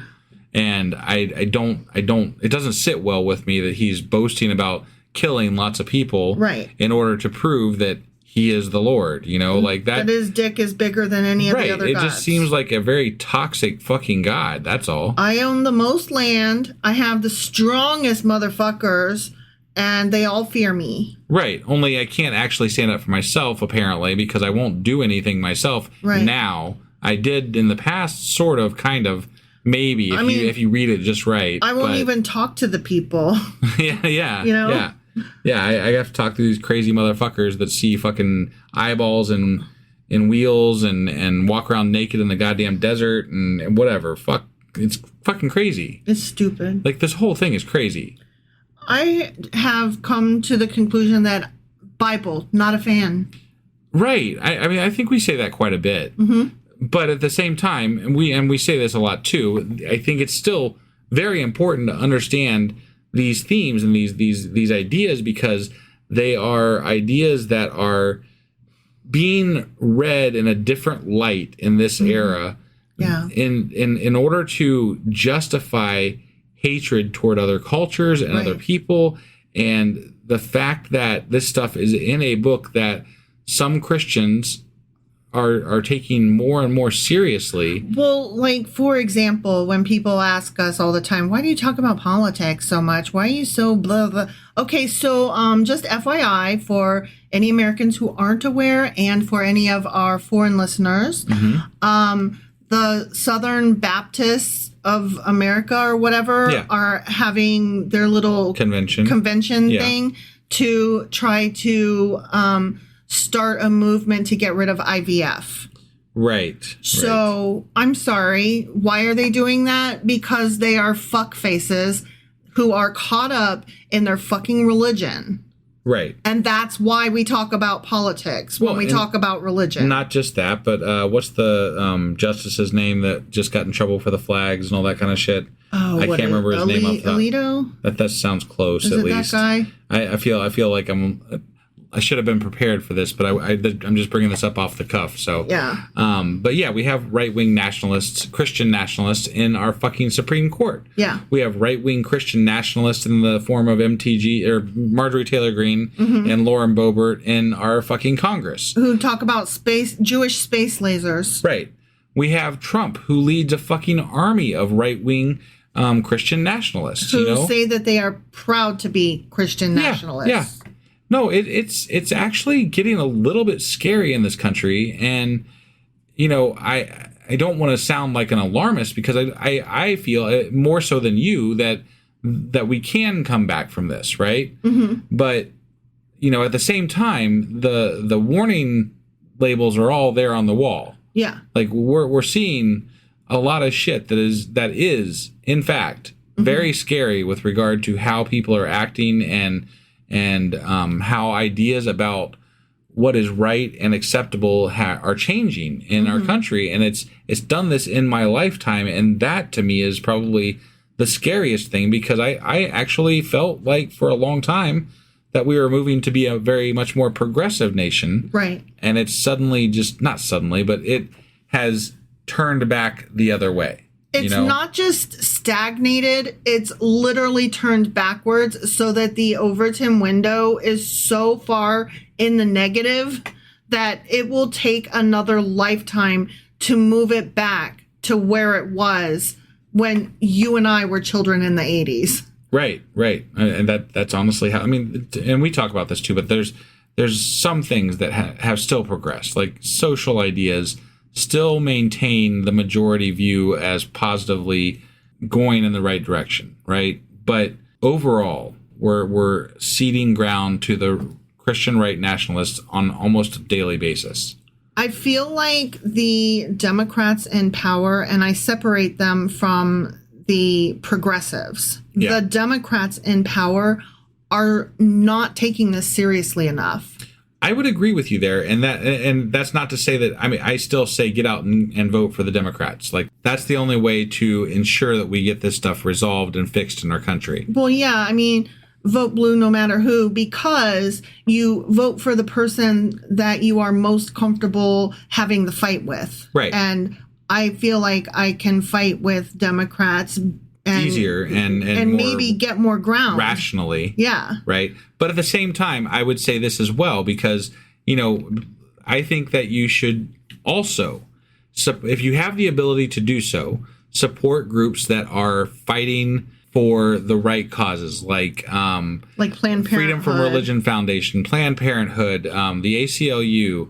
You know, I'm going to miss a lot here, but like, even on a more personal basis, like, you know, there's a lot of groups that can help fight things that are more progressive. People that support LGBTQ rights. Yeah, so I mean the Trevor Project. Yes, thank you. So there's lots of worthy causes to support out there, and I think that the only way that we are going to push back against the Democrats is to A, vote for them in the meantime, and B, show them where we truly stand by supporting these groups and having them fight harder for the progressive values that we actually hold dear. You know, and these horrible progressive values are merely, can we just have human rights and treat each other decently? Sure. Like, literally, can we just not burn the planet down? That would be fantastic, right? Wouldn't it? Yeah. I mean, I don't understand why universal health care or stuff like taking care of our kids and making sure that they're all fed properly. Like, I don't understand why these are controversial things. Right. I really don't. Yeah, I agree. We're getting off on a little bit of a political tangent here, so let's bring it back to... It's been a while, so I feel justified. It has. But let's go ahead. Are you ready to wrap this up, or do you have any other notes on the chapter that we covered? Or nope, that was it. All right, so God's fucking Egypt up. That was Ezekiel chapter 30. Sure as fuck was. Which means that we will be back tomorrow on Saturday for Q&A Saturday. And then since we missed it last week, on Sunday we'll be doing a Patreon. And then I will get the weekly wrap up together, and we will be back on Monday with Ezekiel or Easy Kyle, chapter 31. All right, we'll see you then. Bye. Husband. Wife. Do you know what we're doing today? Well, today is Saturday, which means that we're doing our Q&A Saturday. That's right. And what are we Qing and Aing today? Well, we're covering Ezekiel chapters 26 through 30. Okay. And that set of chapters started with some prophesying against the city of Tyre. Right. So I thought we would talk a little bit about that city. Okay. And I think that you're correct me if I'm wrong, but I think your information was a little bit of an overload this week with regard to things that we need to delve into. Yes. So I think, and again, correct me if I'm wrong, but I think that next week we're probably going to get into a little bit of the Egypt side of this as well. Yes. And hopefully we won't continue to overload ourselves as we keep going along here. Right. But we will get to Egypt. Yes. So bear with us. But right now it's all about Tyre. Yeah. Before we get into today's episode, I want to mention to everybody, one way you guys can help us out. Well, there's two ways. Patreon, obviously. There's a link on our website. Head over there. Help us get to our goal. But the other way doesn't require any extra money for you to spend. You can go to sacrilegiousdiscourse.com/shop, and it'll take you to a page where you can go to Amazon, and it'll give us a little kickback from what you spend there. Definitely help us out that way, and then that gets us to our Q&A for today. Are you ready, wife? I am. All right, let's do this. Okie dokie.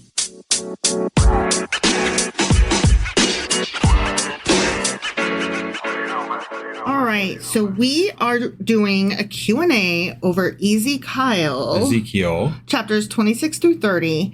But I started looking at my notes with chapter 26, and I kind of just stopped there because I was like, hang on. Yeah. Let me learn more about this fucking city, Tyre. Okay. I mean, it was described very intricately. And, yes. And there was a lot to what that city was about as far as a trade hub and everything like that. Yeah. So I thought that would be a fun place to start because that is where we started. Yeah. The prophecy begins in chapter 26 and then ends in chapter 28.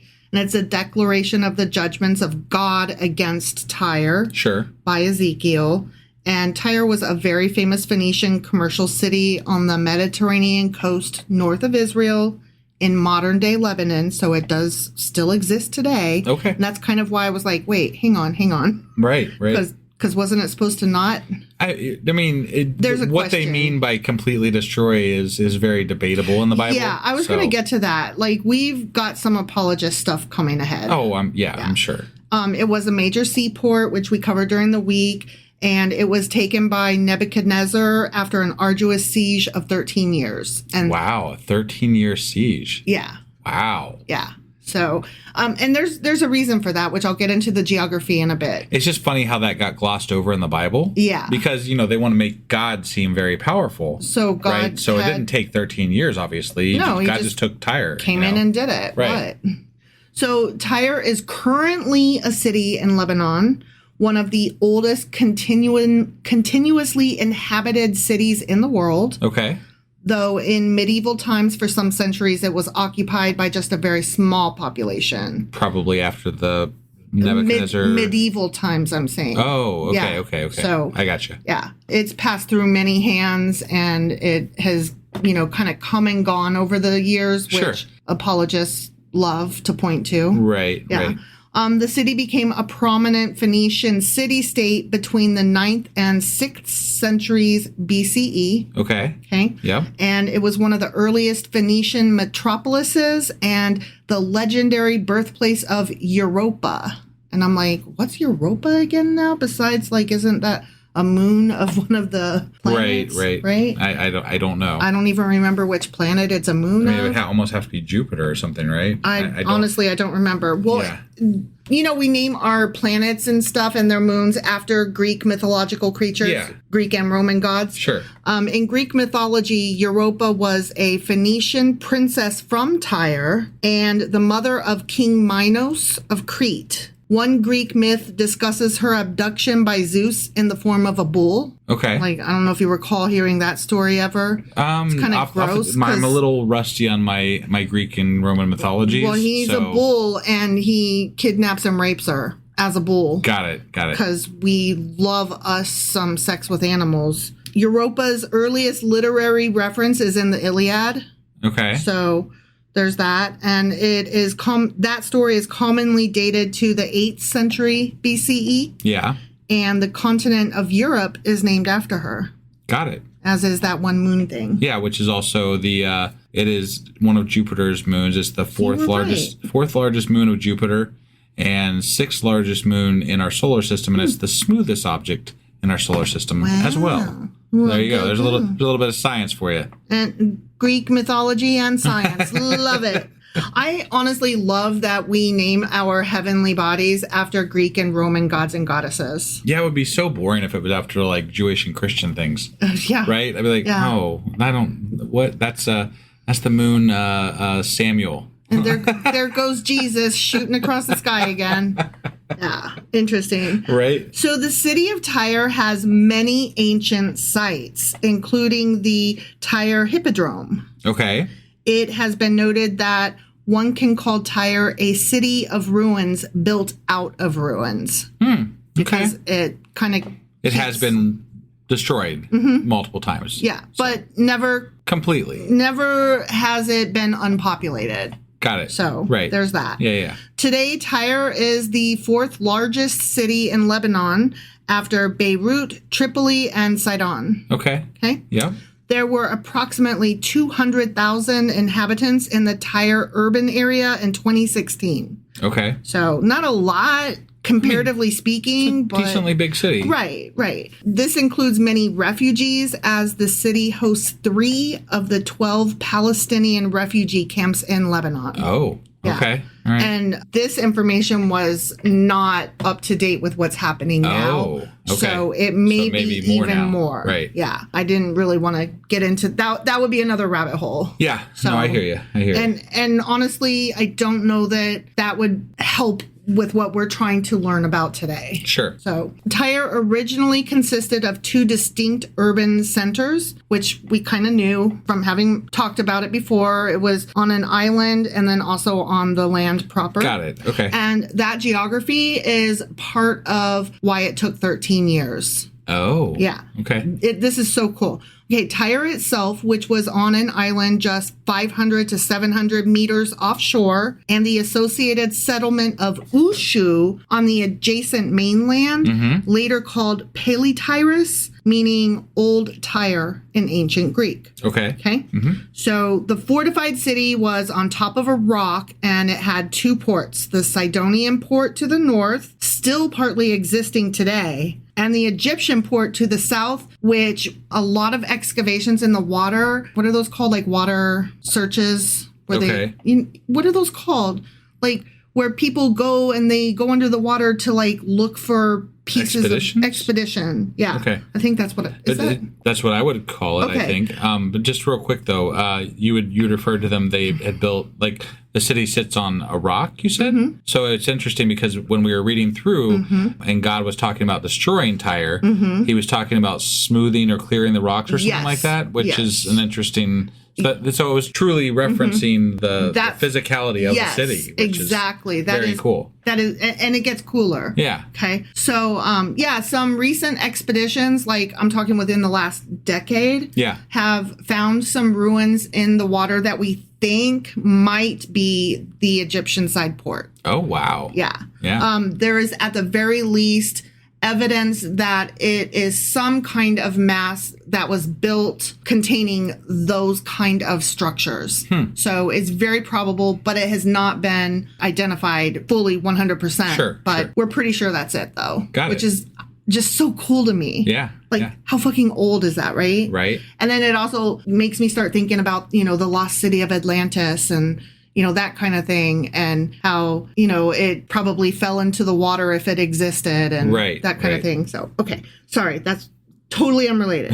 All right. So, blah, blah, blah, on a rock and still exists. Yeah. Part of it.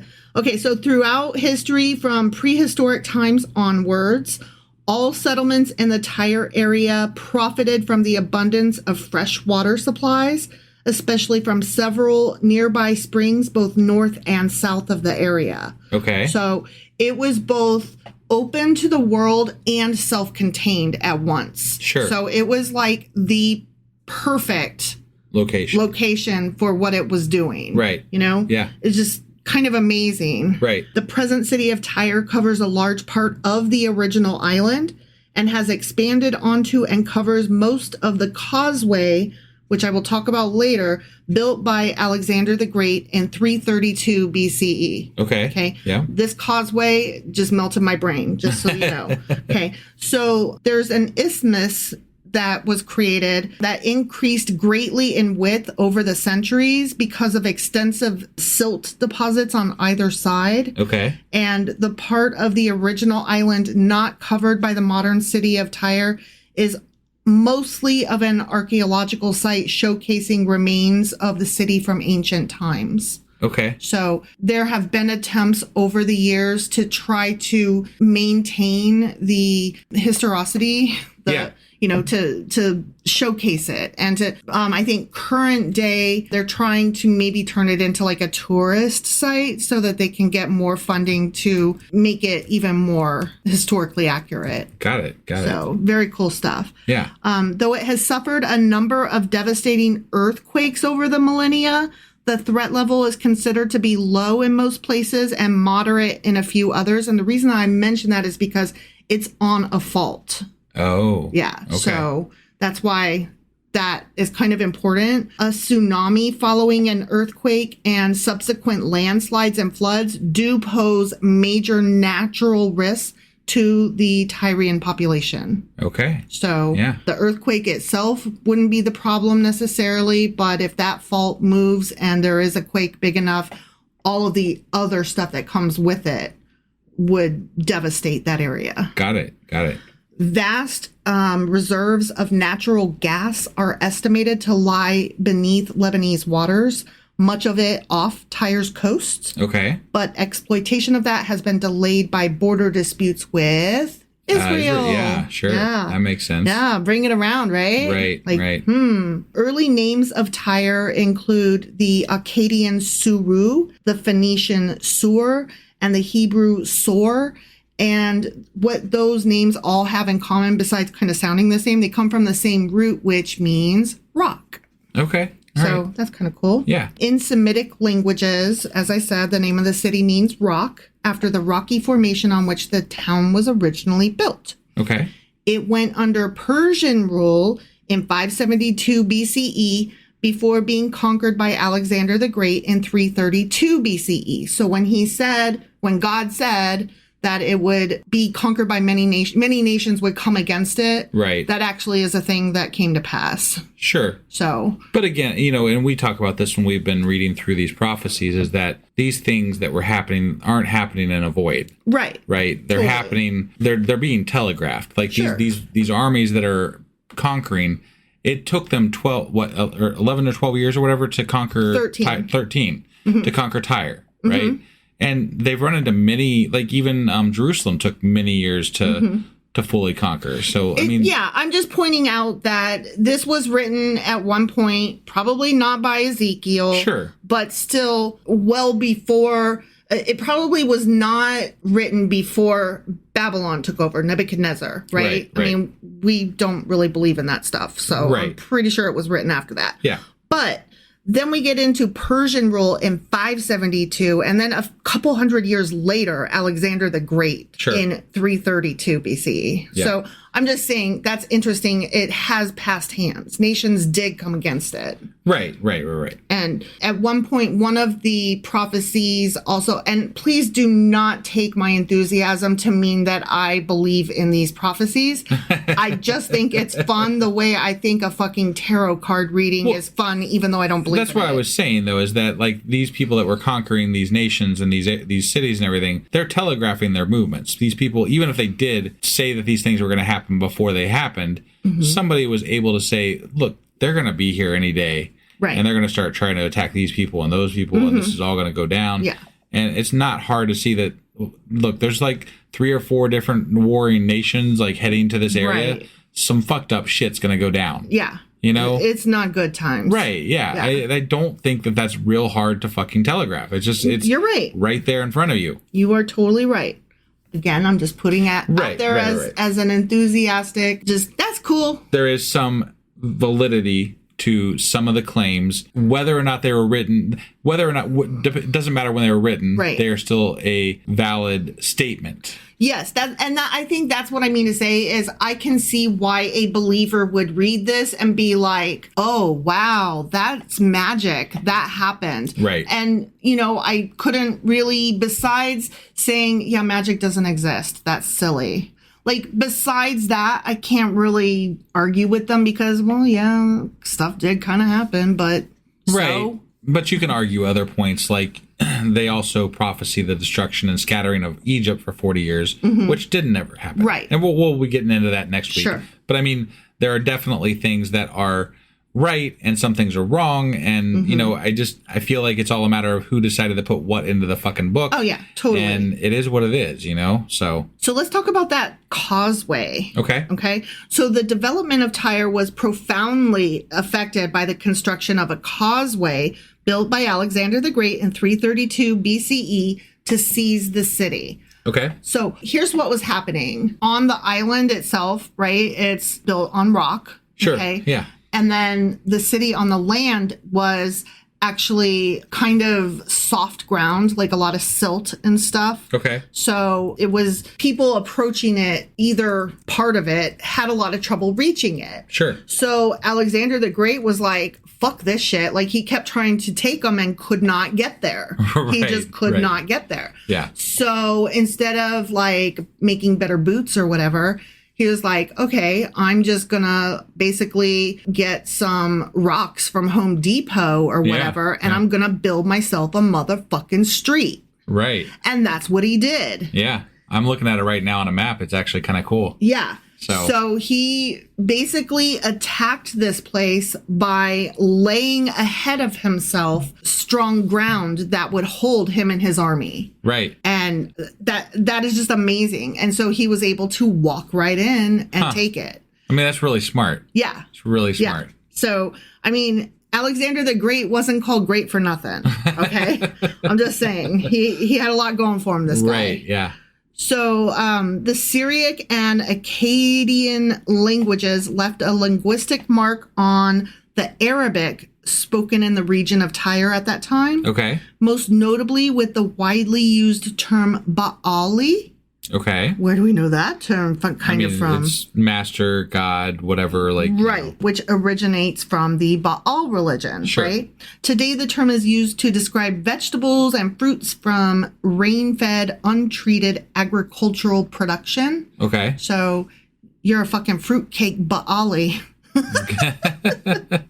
So it's just interesting that word, although it means something totally different now, it did survive through the ages, even though we were supposed to like forget that. Right. Not only did we not forget, it was written down in the fucking Bible, and the word itself became stupid and meaningless and as a goddamn fruit. Right. You know? Right. Yeah. So that's funny to me. Yep. The Tyrian municipality of Ain Baal is also apparently named after the Phoenician deity. So Okay. it stuck around. Sure. Baal. Okay. Okay. Yeah. Okay, so then I have a note called Bible stuff. Okay, Bible enough stuff. about Tyre, like history and geography. Let's talk about some Bible stuff. Sure. Okay, so according to Joshua chapter 19, the fortified city of Tyre was allotted to the tribe of Asher. And I'm glad to have read that because I don't recall that at all. I don't even remember that tribe, honestly. Asher? Yeah. Was that one? They feel like they must have disappeared early because I don't hardly even remember them. Yeah. The only reason I remember it is because we knew a kid whose older brother was named Asher. Oh, yeah. And so that like stuck in my head. Sure. But yeah, Okay. that was one of the tribes, and they were the ones who had Tyre. Got it. Yeah. King Hiram I of Tyre allied himself with David and Solomon in 2 Samuel, 1 Kings, and 1 Chronicles. Okay. And King Hiram provided architects, workmen, cedar wood, and gold to build the royal palace in Jerusalem as well as the temple. Okay. And I kind of remember that from like the non-Tyre side of the story. Yeah. you Yeah. know? For sure. So that's cool. Yeah. Tyre is mentioned in the book of Isaiah as being forgotten for 70 years when her, quote, fortress is destroyed, and after which, quote, her profit and her prostitutes' wages will be sacred to the Lord. Okay. And that, I kind of vaguely remember that, actually. but although her fortress was destroyed, she did not get forgotten for 70 years. So Got it. Right. Yeah. Oh, another thing that they say that was one of the prophecies was that it would only be known as a place to lay your fish nets. And for a few centuries, it was nothing but a little fishing village. Got it. Okay. Yeah. And that's like into the ADs. Okay. So All right. well So after. it did come down in stature quite a bit. Oh, yeah. So. And I'll just go ahead and get into that a little bit now. Apologists say, yeah, the prophecy said it would never be rebuilt. And I'm going to totally read God's mind and tell you what he meant by that was rebuilt to its previous glory. Like, as in, you know, a huge hub and a fishing, a port and blah, blah, blah, with the security and the money and the all of the fame and the wealth that it had. That's what he meant. I know this because I, too, speak to God maybe kind of never. I'm like, but why do you think you know that? Like, Right. like they just say it so factually. Like what he meant was, and I'm like, why do you think you know that? Yeah. Like yeah. what authority has been granted you that you think you know that? Well, yeah, I think the answer to that is that the authority that's been granted to them is that God is real in their mind. And So that must be what he meant. And so there has to be a reason why this city still exists and has 200,000 people in it. Right. And it's that it can't mean that it wouldn't be rebuilt. It wouldn't be rebuilt to this extent. Right. Right. But with And these, even this extent is arbitrary based on Right. whatever I decide that means. So. right. Until it matches up, I will continue to move the goalpost. Right. To make it match. Yeah. I And that's have the to entire, glue these pages together. That's almost anybody who is trying to defend their religion to somebody who doesn't believe in it. That's almost the entirety of their argument is that I'm going to defend this to the nth degree, and there will be a reason to whatever, explain everything. There is an explanation for literally everything because there has to be. Right. And I will create one if there isn't one. And I will say it with authority. Yeah. And act like, what? That's just the facts. Yep. And that's the part that kills me, though, is that they just give themselves the authority. And then they're like, what? Of course it's this way. Didn't you know? Right. Like, no, because I am actually reading these words for the first time ever. And I'm like, that doesn't match. Right. Yeah. It doesn't. It doesn't match. I'm sorry. Right. Because it has been rebuilt. It has. Not to its former glory. You are right. But that is not what it That's fucking debatable said. even there. I mean, like, what would you consider former glory? I mean, it has electric now, probably. It has, there's so many greater things that it has now that it didn't have then.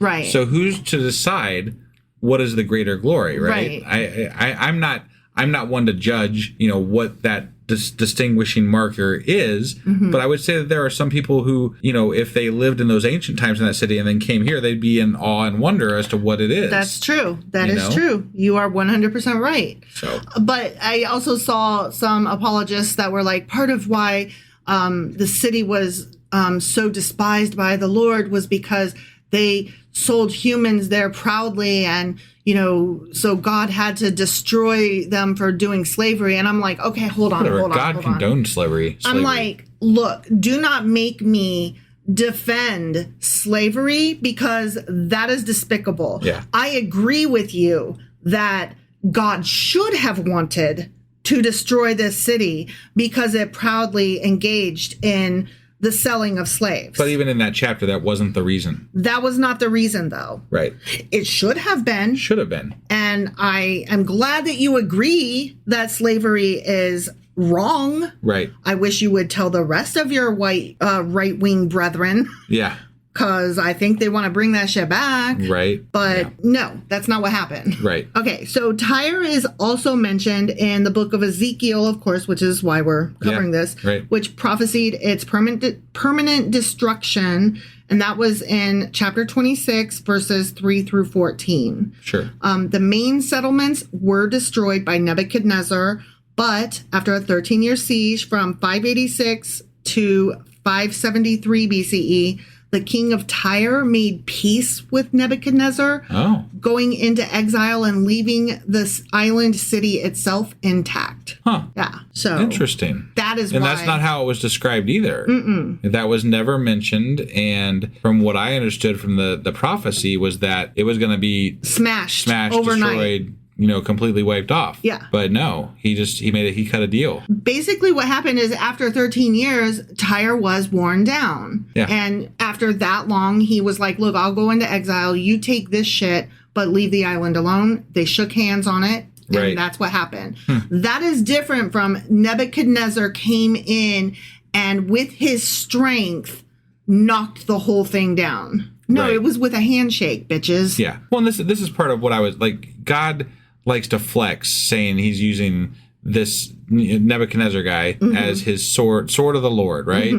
And he's going to use him to utterly destroy his enemies and show his power and everything. But it doesn't work out that way. Right. He's not utterly destroying these people. Nebuchadnezzar is definitely a powerful person who is taking over quite a bit of land in the Middle East at this point. Yeah, I don't dispute that at all. Like, he definitely conquered some shit. Right. But the way that they're describing it in the Bible is that they are completely wiped away from history. It's all rubble. Right? Period, the end, it's all rubble. Yeah. And if he was truly a god, he could do one of two things. Do that himself or make sure that his tool did it for him. And right? did the whole job. Yeah. And neither of those things happened. Right. And you would think that if his tool couldn't finish the job, that God would have just been like snapping his fingers and being like, y'all done. Or, or either whatever. that or brought in like a second, third, and fourth tool. I don't know. Just to complete the fucking project. Like, Yeah. you can't. God tells people early on in the Bible to kill people for sharing a false prophecy. Yet in the Bible, in my opinion, there are false prophecies in the fucking Bible. Yeah, totally. And this is one of them, I think, Right. in my opinion. Yeah. So Alexander the Great used debris from the mainland to build a causeway to the island, which is kind of what we talked about, entered the city and plundered it, sacking it without mercy. So Nebuchadnezzar did not, but Alexander the Great did. And some people, I'm sure, apologists point to that as well, but that can't even be right either, because the Bible specifically points out Nebuchadnezzar as the person who's going to do this. Although it does say that the city will come under many nations. Sure. Okay. So, all right. There's always something, All right. Yep.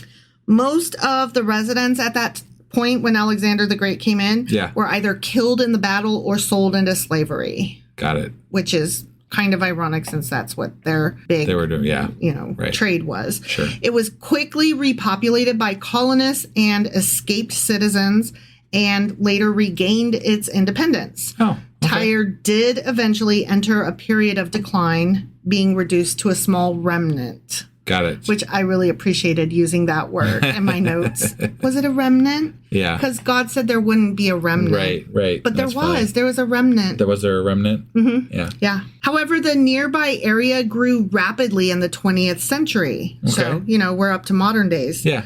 The ruins of a part of ancient Tyre has been declared a protected site historically. Sure. UNESCO, what is that? Like, they're the world... sure, I think I know what you're talking about. This is a historical site. Population Group Association. I don't know what they are, but I think they're a European organization, maybe. That probably sounds right. I'm actually looking it up right now. It's the United Nations Educational, Scientific, and Cultural Organization. Okay. And it is World Heritage. They protect World Heritage sites and stuff like that. So that tracks then. Yeah. So they're like your little local historical society, but for Earth. Right. Yeah, which is cute. I like that. Yeah. Yeah. So they declared it a protected site. Okay. So that is cool. Like, it's going to be preserved, and that is awesome. Yeah. And it can still be seen on the ruins of part of ancient Tyre can still be seen on the southern half of the island. Yeah. Whereas modern Tyre occupies the northern half and also sprawls across Alexander's Causeway and on into the mainland. Sure. So okay. That is my brief ditty on Tyre. All right. That was an interesting history lesson. I thought so. As soon as it said Tyre, like, Tyre still exists. Like, I was like, hold on, I can't go any further. Yeah. No, and I mean, that was kind of my whole hang up with Egypt too. Yeah. So, I mean, we'll get there. No, I know. I feel like Egypt might be even more of a conundrum for the Bible, as opposed more so than even Tyre. Yeah. Because Tyre eventually did fall to Alexander the Great, and like there was some, you can be more apologetic for some of the things that happened to Tyre, right? It definitely, apologists can make a case. Right. I'm not saying I agree with their case, but a case can be made. Sure. So it is what it is. I mean, you and I, from our perspective, don't believe any of the bullshit that the Bible is pitching to us. Like it is completely, and there's no backing to any of it. Right. It's all politics. And it is based on some actual events that have happened, but how those things are inserted into the Bible is in a very God-centric and very nationalistic sense. Like it's very centered around this Israelite tribe. Yeah. And how they perceive the world at that time. Yeah. So it's not very fair to actual history with regard to what happened. Right. So anyway, thank you for doing all the research on Tyre there. That was amazing. Cool. Thank you for recognizing that. Yeah. And that being said, so we will be back tomorrow. Not sure what we're going over, but it's Sunday, so we'll be doing our Patreon. And then I will get our weekly wrap up out, and we'll be back on Monday with Ezekiel chapter 31 ? Yes, that is correct. Okay. So we'll see you guys then. Bye. Hey wife, I guess that's the end? But husband, that's just sad. It doesn't have to be. We are on lots of social media platforms like Twitter. Our handle there is sacrilegious_D. For D's nuts. Oh my God. Stop doing that. Anyway, we're also on Facebook, Instagram, and Pinterest. There's a link to all of our social media sites at our website. Ooh, we have a website? Yeah, it's sacrilegiousdiscourse.com, where you can also find a link to our merch shop. We have a merch shop? Yep, we have podcast-themed clothing, mugs, notebooks, and more, as well as an atheist and science-themed products. Wow, our fans should really go check that out right now. Definitely. They can get in touch with us by sending an email to sacrilegiousdiscourse@gmail.com. But before they do that, we could really use some help. Oh yeah? With what? Well, it's not free running the podcast, and we need some financial support in order to get better equipment, which will free up time so we can concentrate on our podcast and our fans. Okay, so what should they do? Head over to patreon.com/sacrilegious discourse and sign up as a contributor on our podcast. Supporters there receive additional bi-weekly episodes that we record just for our Patreon members for as little as $2 a month. Also, we'd really appreciate it if you would like and subscribe on whatever platform you're using. And Apple Podcast reviews help us out tremendously. Like and subscribe. Leave an Apple review. Join us on Twitter. Support us on Patreon. That's a lot of instructions. Don't forget to say thanks. Thanks. Okay, bye.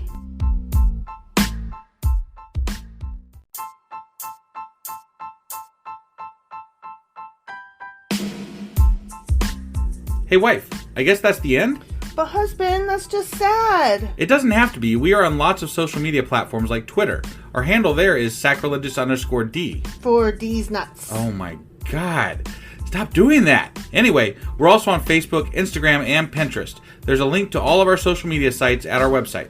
Ooh, we have a website? Yeah, it's sacrilegiousdiscourse.com, where you can also find a link to our merch shop. We have a merch shop? Yep, we have podcast-themed clothing, mugs, notebooks, and more, as well as an atheist and science-themed products. Wow, our fans should really go check that out right now. Definitely. They can get in touch with us by sending an email to sacrilegiousdiscourse@gmail.com. But before they do that, we could really use some help. Oh yeah? With what? Well, it's not free running the podcast, and we need some financial support in order to get better equipment, which will free up time so we can concentrate on our podcast and our fans. Okay, so what should they do?